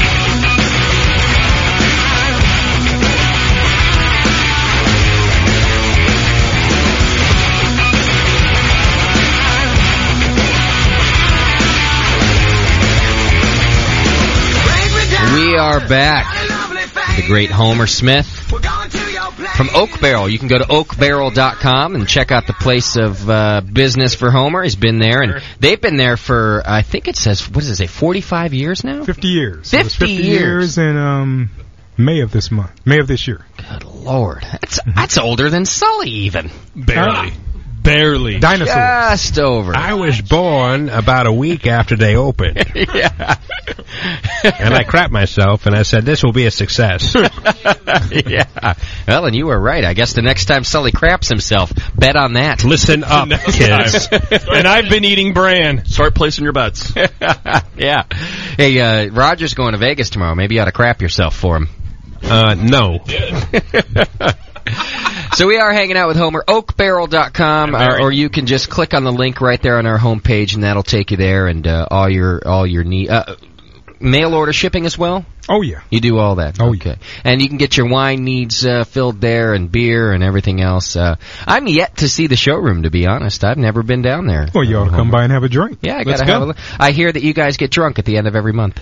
Someone said that, but don't hold me to it. Someone who's a very handsome and smart man said that once, and I don't know who that was. Are you talking about Sully? I'd love to come. No. I don't think. I think you're the only person in this room that would have thought he was talking about Sully. Yeah. So, yeah, Well, I'm you sorry. said handsome. Further proof that Stephanie is drunk of the week. I'm sorry, I nodded off there. Are you talking about me? Was my girlfriend He's just talking so again? handsome. Oh, you two. Even Sully is sickened. I think I just internally hurled. Meltdown. I just threw up a little in my mouth. No, I do got to come down and look at the shop there, Homer. It's a great plug for your shop we just did, by the way. Well, with all of that you're mess. more than welcome to come. We can even have a drink when you get there. We can't see. I'd love it. Now, I'm telling you, do you have some of your homebrew at the shop there on hand? No, actually, I don't. Actually, Bob's been making quite a bit of beer around here lately. Yeah. And Bob's been doing an excellent job. Okay. And so there will be beer on tap. Now, you're a busy guy. How often you get to homebrew nowadays? That's not a question to ask a guy in the beer business. But he has a lot of good wine there. I would bet that I'd be more ashamed of my answer than you could be of yours. Once you're in the business, it's tough. You get very busy. You got a lot of things to do, especially because you're a wine guy too. I mean, Sully, he never gets to brew. Oh, not at all. Busy guy. But he does wine a lot. Oh! JP! Why? When's the last time you brewed? Last time I brewed, I'd say probably half a year ago. Is that right? Yes. That's not that so bad. but no, JP won't brew for another half year. Nope. It's too hot for JP. September. He only brews when it's 68 degrees outside and there's a cool northwesterly wind of 12 miles per hour. Yeah. Like his conditions have to be right for JP. Like those fruit punch aromas. Yeah. He likes that, yeah. All right, another question that came through from the chat room for you. 888-401-BEER, that's our number. And also you can join Stephanie in the chat there and pass your questions along that way. This person says, Homer, I've been playing with oatmeal stout. Should I start with oat malt and rolled oats and toast them to get the equivalent of roasted barley? He wants to know if that's what he should do to get that roasted barley. What do you think, Homer? Well, I think that's an interesting one. Yeah? Is that complicated? It's something that I wouldn't do. Wait, can you repeat the question? Sure. This is a person who says, I've been playing with his oatmeal stout. Says, should I start with oat malt and rolled oats and toast them to get the equivalent of roasted barley? Oat malt. Would that be like the steel cut you were talking about, Homer? No, that's not steel cut oats. I think he's talking about oat malt, which I've never seen before in my life. Is that right? No, that's... so it pretty much doesn't exist, I think. At right, this point, and that's why I said that's an interesting question. It does make it interesting, doesn't it? Well, it's from the planet Xenon, you see. We have the oat malt. You don't have that? Homer, we have listeners everywhere, so you got to be ready for like questions from Mars. That one's a unique one. So he's toasting it to get the roasted? Couldn't you just use roasted barley then? Like if that's what he's trying to get. If he's trying to get roasted barley, then he should maybe just use roasted barley. Just use it. But oftentimes we get questions like that in the store. Okay. But it's not until... How do you answer those questions, by the way? Do you like the grin and nod? No. Well, then if you can really get it out of the person exactly what they're talking about, because here we have no idea. Yeah. Does an oat malt exist? Yeah. I don't know. I've never heard of it. The answer is no. Right, and so I love it's like a philosophical question. That's correct. Well, maybe he just has the name wrong though too. I mean, let's be. It's fun definitely to call him from Mars, but he probably has something that is real in mind, and he just got the name of it wrong or something. And I can't. If you're still in the chat room, person who asked that question, and you want to clarify what kind of malt you're speaking about. Well, it sounds like they might be playing with a little bit like roasting your own malts in some ways, which I think is kind of fun. Yeah, but if he has two different kinds of oats, and one he's just assuming is oat malt, or does he have the malt part? You know what I mean? Which part of the oat malt does he have incorrect? I definitely would like to find that out. I don't know what you just said. I don't either, but there is no such thing as oat malt, okay? Yeah, but I mean, like Jay says, he probably has the name wrong, but is he calling something oat that isn't? Like if it's just like a 2-row, or is it oats like a steel cut or something like that? Yeah, or something like that. But it's not whatever the rolled oats are, and you know what I mean. He's trying to toast that. And, well, it's fun to do your own malt at home. Thank you. Thank you, Sully. All right, let me go to the phones. I got Bug Eater on one line. Hang in there just a second, Bug Eater, and I got Push Eject. In fact, it's good that you called Push because I've got a good story for you. Push, how are you, my brother? I'm good. How are you guys? We're great. I'm good. What's going on with you? I've got a weird note about what's happening with you. We're in the bathroom. All the kids are in the bathtub here. I just tuned in, and I thought, you know what? I'm at that magical moment where I'm 10 minutes before I get to listen to the show by myself. Yeah. And I thought I should put your girlfriends on. I love Hi, girls. They're JP's girlfriends. You want to say hi to your Uncle JP and Justin? You want to say hi? Oh, dear. Hi. Hi. Oh, that was cute. Look. Oh, you're in the bathtub. There you go. That's all you That translated to, I know what oat malt is. Yeah. Look, they know how to speak and everything. They're like real humans. Well, just like real humans, you know, with all the poo and the eating and all that Everything. other stuff, too. Now, listen, I've got a good story that you and Sven will like. Give it to me. Just before the show, we're playing the 5 o'clock song, and Homer's got his headphones on. I had him test them, make sure the volume's right, and he's listening to the 5 o'clock song, and he pulls off his headphones, he looks at me, and he goes, now, who laid this down? And I said, well, that's our listeners, Push and Sven, and this is one of them, Homer, right here. I said, yeah, they're listeners of ours, and, they wrote it all about the Brewing Network, and you liked the song, Homer. Hey, that was great. Good job. Yeah. He told me it sounds real clean. There you go. That's all you need. Yeah, so I thought you might like that compliment coming from Homer. You have to understand the purpose of the song. No, he liked it. I don't think he has to understand anything. There you go. I love that. Stop defending the song. Just take the love. It's all good. Whatever you say, Jay, that's fine. You're bathing your dirty children right now, and he's saying it's clean. Yes. God, are they dirty, too. All right. Whoa. Well, say hello to your wife for me, and we'll talk to you soon. Did you say my wife or your girlfriend? What was that? This time I said my wife. I thought it'd be nice on the air. My wife. Wait a second. Wait. All right, Push. It's all gone downhill. We love you, brother. Guys. Cheers. See ya. Have a good show. Hey, Sully, I love you. Okay. One last time. Would this be called the push down rather than the meltdown? All right, let's go to Bug Eater. He's on the line, too. Bug Eater, what's happening?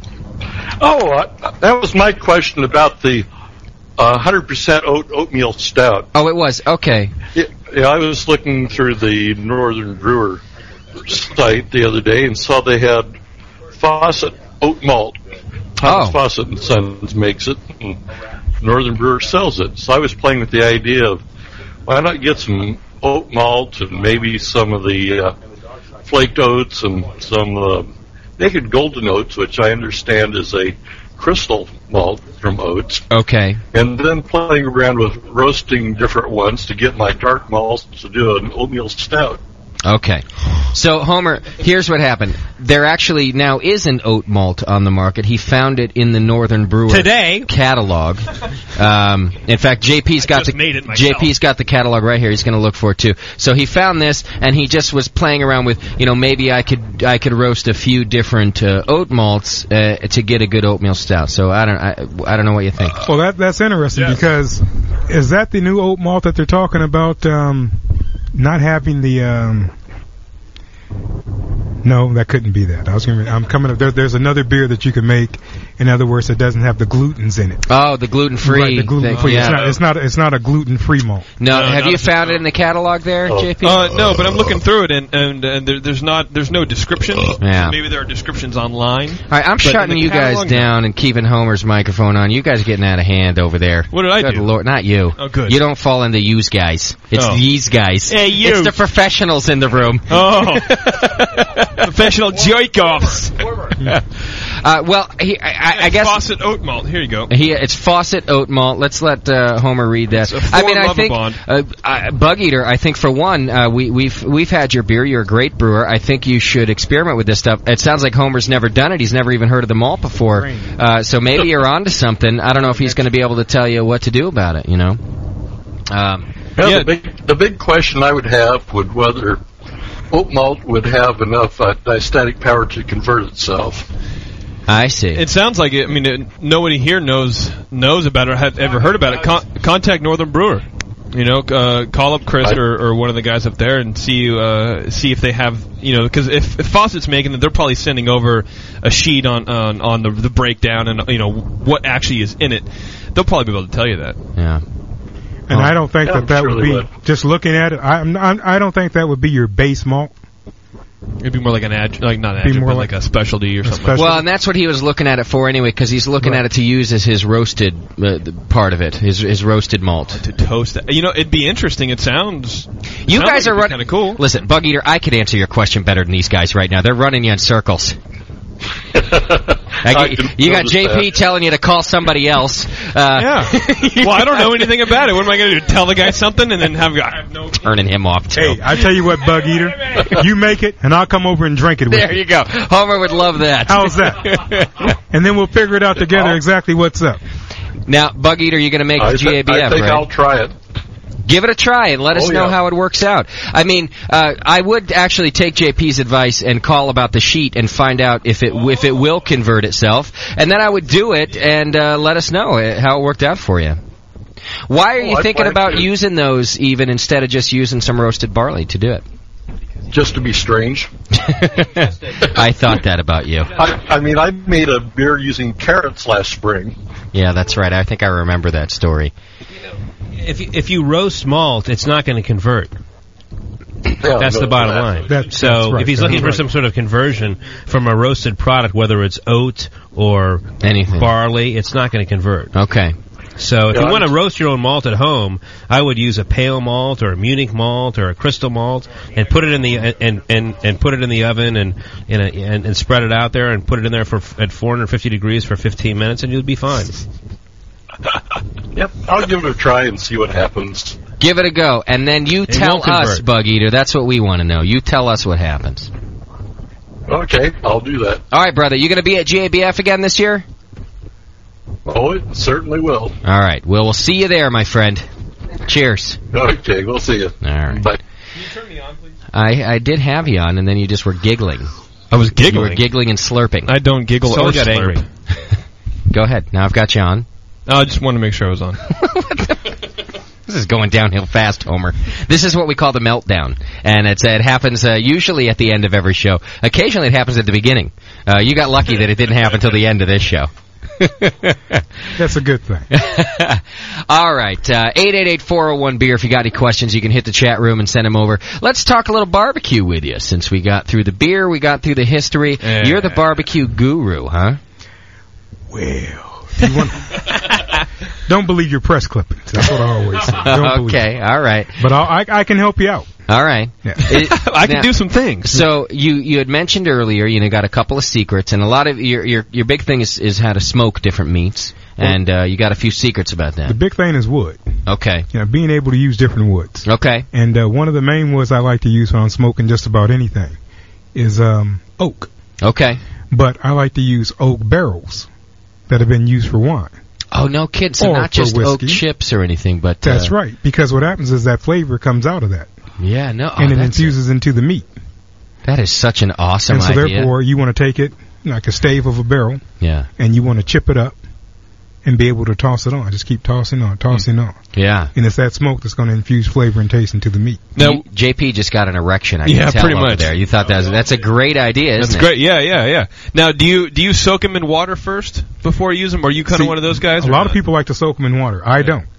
You don't? Why is that? Because I feel I'm going to get more smoke if I don't soak them in water. Mm-hmm.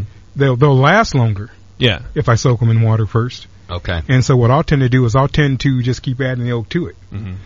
And that way, I've used water before with them, but I've always found that not soaking them in water, I get a different smoke character on it. It is kind of I don't know if swampy. Right, is right, but it's kind of it's kind of well. Sean, unless you know, keep your mouth shut, please. Yeah, Lord. Well, actually, adults are talking. It's much more fragrant. Swampy. Yeah.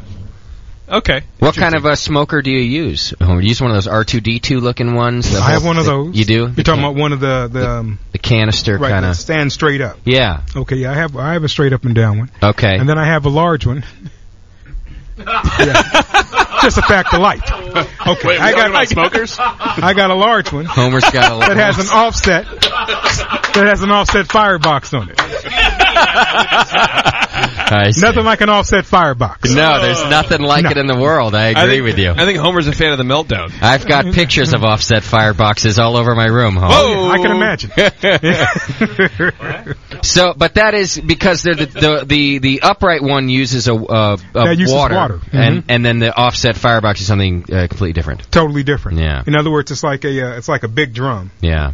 With a offset firebox on it, where, in other words, that's where the smoke is coming in at. Okay. And then it's coming through the flue that's sitting on the. Oh, okay. Yeah. Do you prefer one over the other? Each one does a different job. I'll use them for different things. Okay. You know, the one with the offset firebox is great. I always feel for cooking ribs. Okay. You know, and also brisket. Yeah.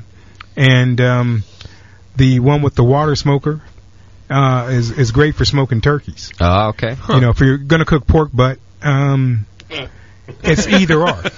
The offset. Oh yeah, right up your alley, and Roger.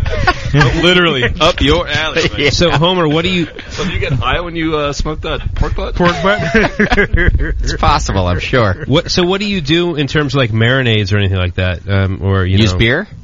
Oh yeah, because you've told me your secret recipe. Oh yeah, well, as far as that's concerned, you told me not to tell anybody else about. That's right. I swore you to secrecy, and you just told everyone. No. I will tell you a great story about Homer. One time he has these events every once in a while over at the Oak Barrel, and we go over there and we drink beer or drink wine. There's one coming up for the wine people at in the end of the month or something like that at the Oak Barrel, and we'll sit around and he'll smoke all these great meats. And at one time I said, "Come on, what's your marinade? What are you doing here? What are you brining this whole with?" And he said, "I'll give it to you, but you can't tell anybody about it." And so he gave it to me, and I wrote it down on a card from the Oak Barrel, and I did it at my parents' house. I showed my parent, made this. He showed his parents. No. I will tell you, I was in Southern California, and you trusted him, and I made this. I did the whole thing you told me about, with the vinegar, and then I won't talk about it. But and they said you have to give me this. You have to give me this this brine, this marinade. And I said I can't do that. Because I was told not to do it. So to this day, my friend, I'm going to shake your hand right now. I have not given anybody. I'm going to shake your hand because when I shake your hand, it means I didn't tell anyone. It means I'm not lying. So I think he's lying. But he already mentioned the vinegar. I think he published it in the 218 Monthly. The vinegar is the most important part. Is it? It is, to a degree. You just said that. I didn't say that. Because I'm going to tell you. What do you use vinegar for? Vinegar breaks down the muscle tissue of meat. I see. And also it helps to tenderize it. Now, do you do apple cider vinegar? Do you white wine vinegar? Sometimes it all depends. Apple cider vinegar is oftentimes used with the pork butt. JP knows. I barbecue. Oh, yeah, has to barbecue. I don't grill. But the thing is wine vinegar. Will really even break it down even more so. Really? And if you got a good strong wine vinegar. Now, you're just talking about a percentage of the marinade has to be this vinegar. Well, the thing is, you're going to rub it on the meat first. You are, I see. Yes. By itself, just the vinegar on the meat. On the meat. So what percentage vinegar, and then what comes after that? The Colonel said there's a few other spices. Yeah, that's right. I mean, but the main spices are, I can tell you, there's garlic. Okay. There's onion, there's paprika. Mm-hmm. There's oregano. Pretty much, I can't believe you're giving this away right now. Well, pretty much, if you're barbecuing, there's your main 10 spices. That's that you correct. Use, right? Sure. Yeah. I mean, there's cumin. A little brown sugar. Yeah. Oh yeah, I love brown sugar. You got to have that on there. That's a great song. Yeah. It is a good song, too. Oh, yeah. I wrote that song. I use a little powdered chocolate sometimes. Powdered cocoa. But that'll get you in trouble. Homer just looked at you like you're a big jerk. I know. No. You're from Concord. No. Chocolate's all right. Why will it get you in trouble? You can't do too much. Because it's too much. I see. Right. You don't want to become the overpowering taste. Sure. Everything in moderation. Yeah. Blending together. Is the best when's way. your next barbecue? Yes. Don't say it because I'll be there. We're going to be cooking in another hour, you said. Yeah, but we don't have a smoker or anything. We got some marinated tri-tip, though. Oh, okay. We'll be doing that. Okay, I hope you put some garlic in that tri-tip. I don't know. We'll have to talk to producer Shad about that. Yeah, produce some garlic in there. Got to slice that garlic, and cut that hose in there and poke it in. You hear that, Shad? Molto importante. Take this man's advice. All right. I didn't get this big by just eating. And you're a lot smaller than you were before. There's a lot of truth to it. I heard you lost a pound or two, Homer. Yeah, I had no choice. Yeah. Sooner or later, it catches up with you. Yeah, it does, I guess. Yeah. What a shame. Yeah, well, drinking at 15, man. Yeah, the man's been making beer since he was 15. What do you expect? It's going to happen. He was either going to be a linebacker or a homebrewer. Or a homebrewer. Yeah. That's a lot of truth to it. Now, I met your boys the other day. You got 2 sons? Oh, yeah, you seen 2 of them. That's right. You got more than that? There's one other. He's back in New York. He was just out here, went back a couple days ago. Any of those guys brewers? No. They don't, huh? No. It's that generation skip you're talking about. That generation skip. They don't want anything to do. It's kind of funny. One just asked the other day about coming down and brewing a batch of beer, so. Is that right? We'll see what happens. All right. Yeah. Wow, they never got into it or anything. No, they all brewed beer. Once. Okay. They all brewed beer once. They passed chemistry. I see. After they passed chemistry, they stopped brewing beer. They were done with that. How about football? Are they into football? Oh, no. No. Are they beer drinkers? They're beer drinkers. They are, okay. Well, 2 are beer drinkers. Yeah. Now, when I say beer drinkers, you know what I mean, right? Like, I'm not talking about the big 3. Budweiser, yeah. I'm talking about craft beer. Yes. Drink that one of them does you drink trained them good pretty beer. well. One of them does drink good beer. Oh, no. Actually, 3 of my children drink good beer. Okay. One drinks no beer at all. Oh, I see. No, he just refuses. Well, he'll have a drink every now and then. But. Okay. How many children do you think Homer has? Because right now, listening to it, I think he has like 10. Well, because it starts out with like 2, 4. and then there was 3, and all of a sudden there's 4. I'm thinking 7 by the end of this conversation. At least. Hey, listen, I got rid of the other 4 wives, okay? Yeah, JP, how many children do you have that we don't know about? None, and I want to keep it that way. None that he knows about, exactly. Knock on wood. Yeah, okay. But I do have 4 children and 1 wife. 4 kids and 1 wife. Right. Good for you. Okay. Better than the other way around. You got that right. Because then you'd be a big mess. So let me... You'd sound like Roger. He'd be miserable all the time. What the hell did I do? I'm just sitting here. I know. That's why you deserve to be picked on. So when does the wine season start up for you guys down there? Wine season this year, I believe, is going to start about probably the end of August. Okay. I say the last week of August. And it runs till when? And it'll run until end of October. Okay. Yeah. Busy time for you guys, huh? Oh, yeah. I'd love to have you come on and talk wine with us, because it sounds like you really know a lot about the wine department as well. Oh, I know a few people in the wine industry. Yeah? Yeah. And, I mean, do you brew more, do you make more wine than you do brew beer right now? I probably can say right now I do make more wine. Wine's incredible. Now, what about your wife? Does she drink your wine or your beer? She'll only drink what she wants to drink. I see. My wife. It's a very cryptic answer. That's right, because I better bring home the right thing for her. Yeah. And I better make the right wine for her. Okay. Yeah. But if you do make the right wine, she'll drink it. Oh, yeah, she will drink it. Okay. Oh, yeah. Well, that's good to know. Because you don't want that all going to waste. Although it sounds like that shop is pretty busy. You got people coming in there drinking your wine and beer all the time. Oh, yes. None of it goes to waste. Yeah. I can guarantee you that much. All right, any more barbecue tips that we can get from you before we go? Roger asked. Any other? Yeah, actually, I have a question. I did a 24-hour brisket, because clearly I have nothing better to do with my life. Why did you do it for 24 hours? Because I have nothing better to do with my life right now, Homer. What temperature did you cook it at? It was about 200. About, or was it? It was about 200, 220. It would creep up. Don't. Homer wants to know. But it was really, really dry. Basically, I think I should have put tinfoil under it to keep all the... What happens is you want to cook it halfway. You know, halfway, about 195. In the smoker? In the smoker. Okay. And then you want to pull it out the smoker and then wrap it in tin foil. Okay. Then put it back into the smoker and finish out the smoking of it. Okay. Aha. Cooked it too long. You see, and what happens is you cooked it too long. You know. I had nothing better to do. Normally a brisket, anywhere between 12 to 18 hours. 12 to 18? Okay. Right. What is it, like an hour a pound, or 2 hours a pound? Some general rule of thumb? There's a general rule of thumb. You know, pounds per hours and so forth. But the best rule of thumb is pulling it out and playing with it. Wait, are we still talking about... I can stand behind that. I'm going to go ahead and vouch for that. Yeah. Right now. That's a great rule of palm. I don't know a lot, but I do know. The rule of palm is... That the rule of palm is pull it out and play with it? Absolutely. That's right. So you suggest playing with the meat? That's right. In other words, play with the meat, sort of bend it over, and see how it flexes. Yeah. And that tells you whether or not it's done. You want to keep it moist, though, right, while you're doing that. Oh, you got to base flexing it. You have to base it the whole time. Of course you do. You can't play with it. You can't play with it dry. You're gonna kill it. Somebody will get hurt. Stephanie? It's too much heat on I'm really confused. Nah. Yeah, well. Sully has a lot different rules for his meat. So she's very good. It has to be in a pink dress. He told me to play with it. Do you want me to turn her mic off now, Sully, or just let her go? Let her go. You have to slam it in the door jamb. Hit it with a cloth. He gave you different instructions? Much. Well, I'm not a meat eater, Uh-huh. so... That's Sully, I'm sorry. Apparently these rules were all... quote unquote on the when he laid down on the kitchen floor, was that wrong?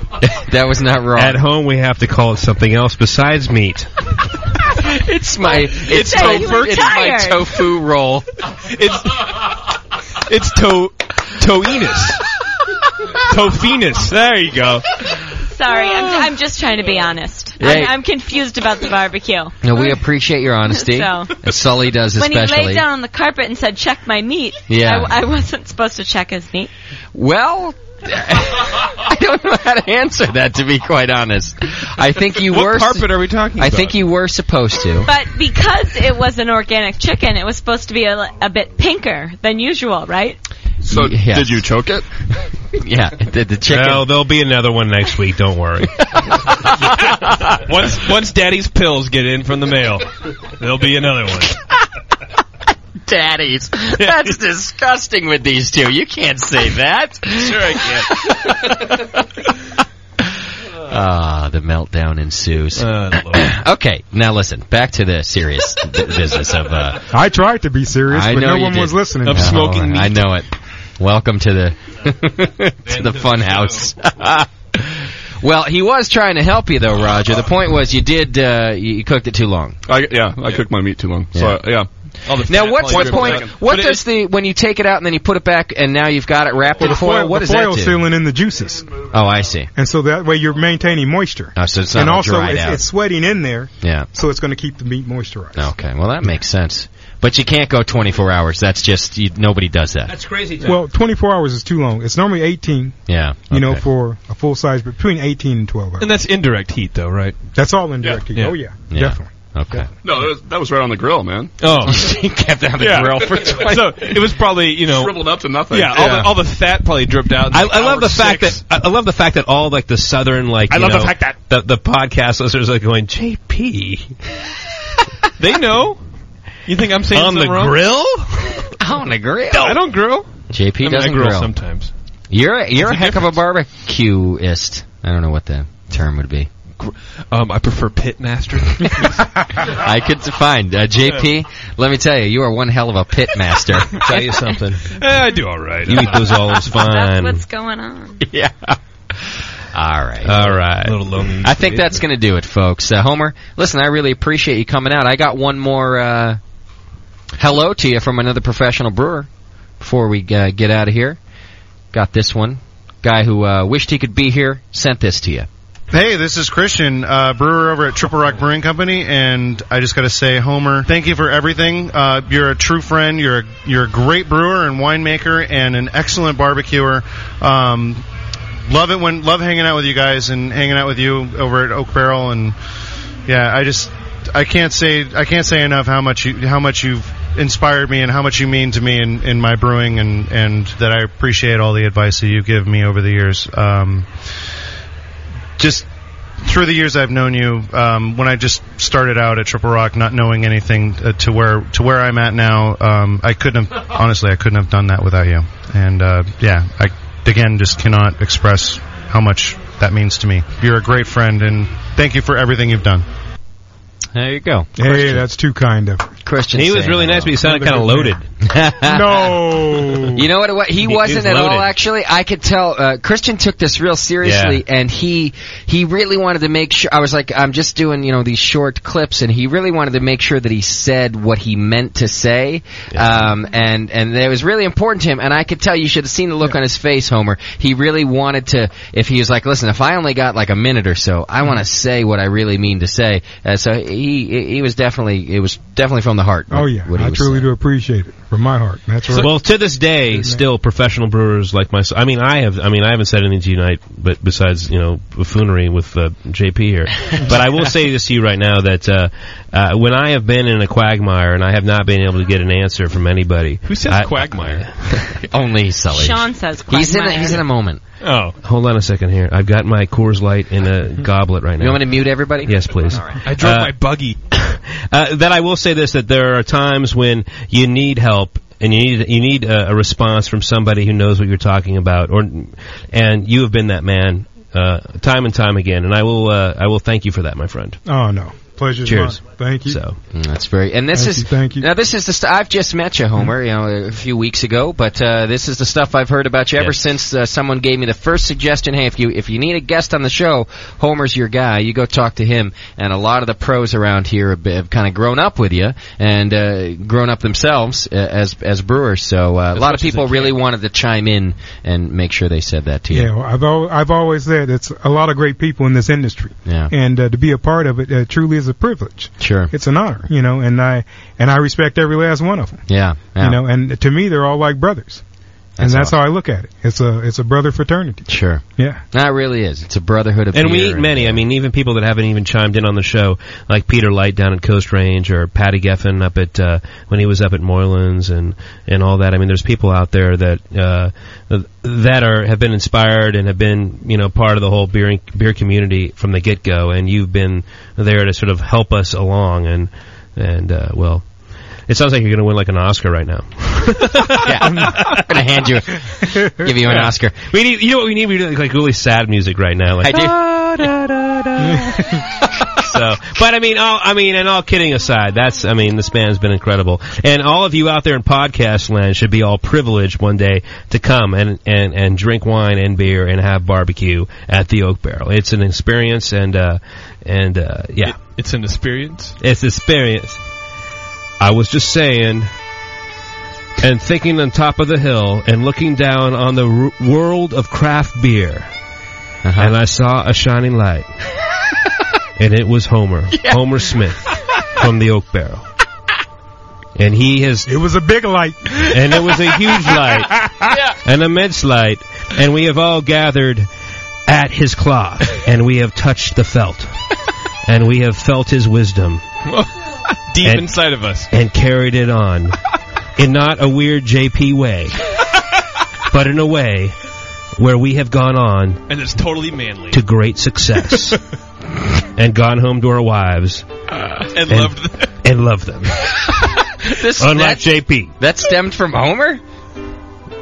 Turn the volume up, please. I've done a lot of things, but I don't know if I've done that. I'm just saying at the end of the day, it all made kind of horny and all, corny and all that. Whoa! Okay. Shut me off. Sully's mic is done. What's going on with Sully tonight? We'll talk about it later. It's not Homer. Listen, only on the session can we screw up even a good tribute to a guy like Homer. I was doing okay for 15 seconds there. You want to try, JP? Sure. I mean, I can try. Actually, I have like a legitimate... Am I even on? Yes. Okay. I have like a legitimate question. So, Homer's been around for, 35 years, right? He's been around. He's seen the evolution of this thing. Do you think there's one or two things that brewers maybe are too worried about now? That you think are getting over technical? Like home brewers? Roger, shut up. No, don't just even say it. Make sure you sanitize the spoon before it goes into the boiling water. Okay. That's correct, and that's one. I mean, he hit the nail on the head right really? there. Is that something you've done that before? Because whatever you're going to stick into the boiling pot, you don't have to worry about. Yeah, it's afterwards. Didn't know that before. And so many will ask that question. Really? And so many will say, well, I cleaned everything. Sure. I even, like you said, I even cleaned the spoon and sanitized before I put it into the boiling pot. Roger and I both did that. Well, good for you. Yeah, what a waste of time. But that's just, that's called that learning curve. Sure. And everyone, we've all had to go through that too. Mm-hmm. I'm still right in I'm like at the 90-degree angle part of my curve. Like right where it goes around that corner. If you were on a stage, though, and you were playing a tambourine, would you lend it to me? Now, that's a good question. Homer? You know, we're like, rocking Like out if you're together. playing drums, You're playing drums. I was playing drums. and you had a full kit. And you had a tambourine. You could have given it to Sully so that he could stand there and play on the stage with us. And you still lend it to me. You still had a hi hat. Oh, yes, and I'd a lend it snare. to him. You'd lend it to him. Oh, yeah. Thank you. I lend it to him. Thank you. All And I right. turn around There and you walk go. away. Well, yeah, I wanted to do that too, but I was looking for the tambourine. Snap! Oh, dear.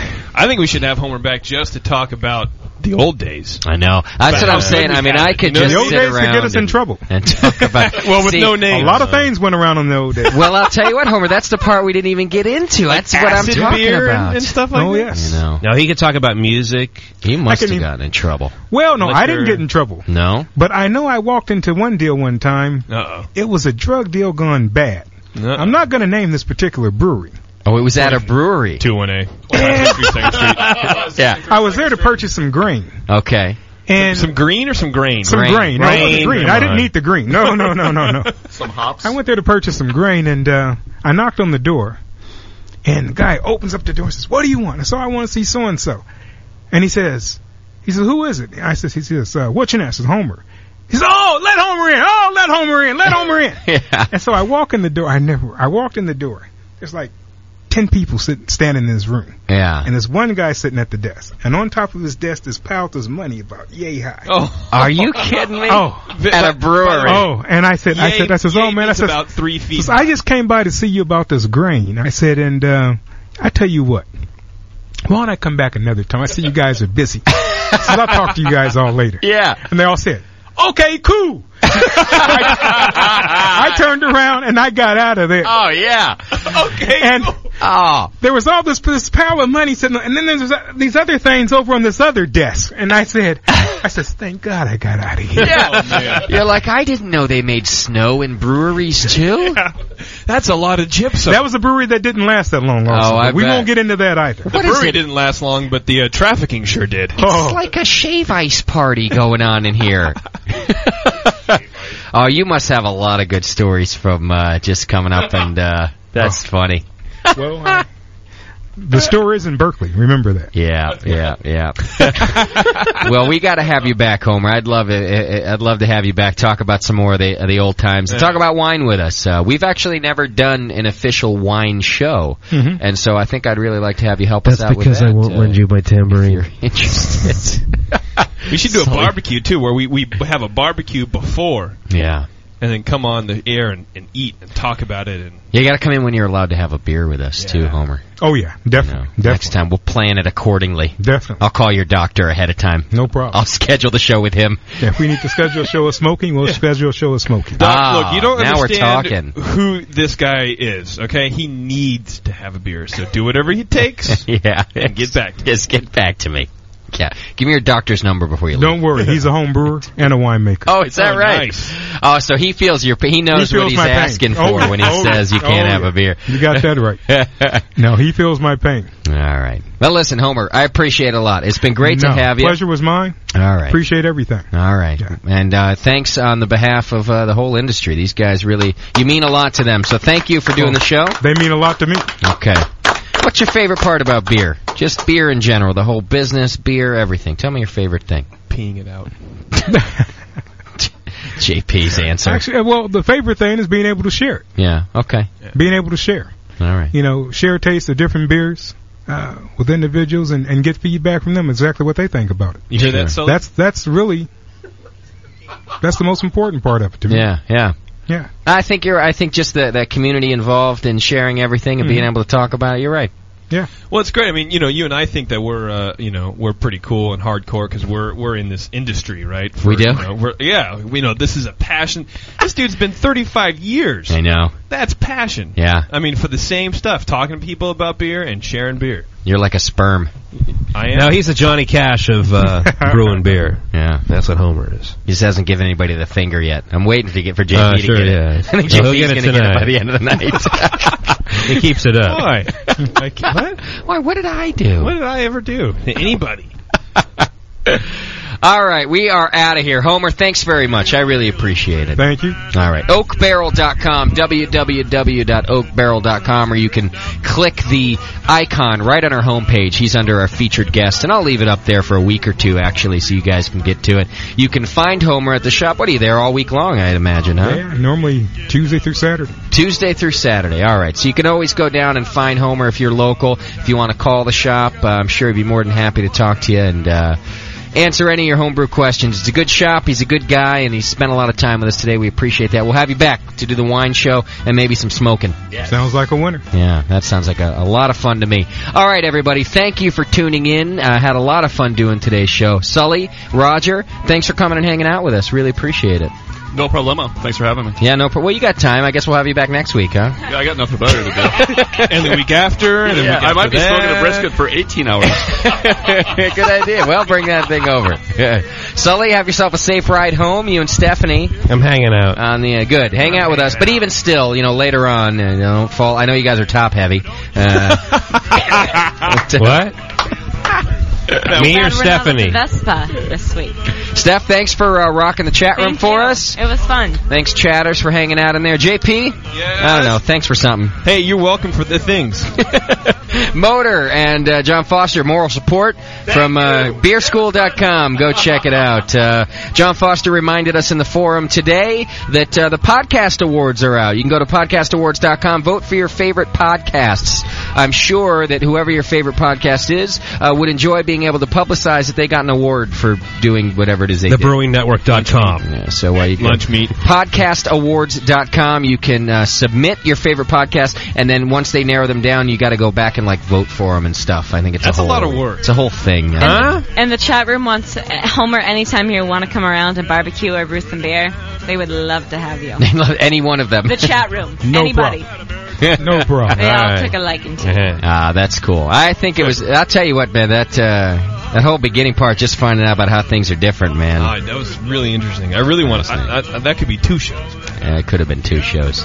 All right, everybody. Tune in next week. I have no idea what's happening, but I will update you as soon as I know. Visit the store, and we do have lunch meet on Friday. Nice. Yeah, we'll be on 12 to 1 this Friday, live lunch meet. JP will get paid. Until Friday.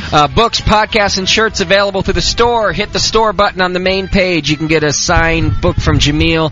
Buy Brew Your Own Magazine by clicking the link right there on our site. It's a big red banner. It says Brew Your Own Magazine. That helps us out. And click those ads that rhyme with frugal. Thanks, everybody. We will see you next time.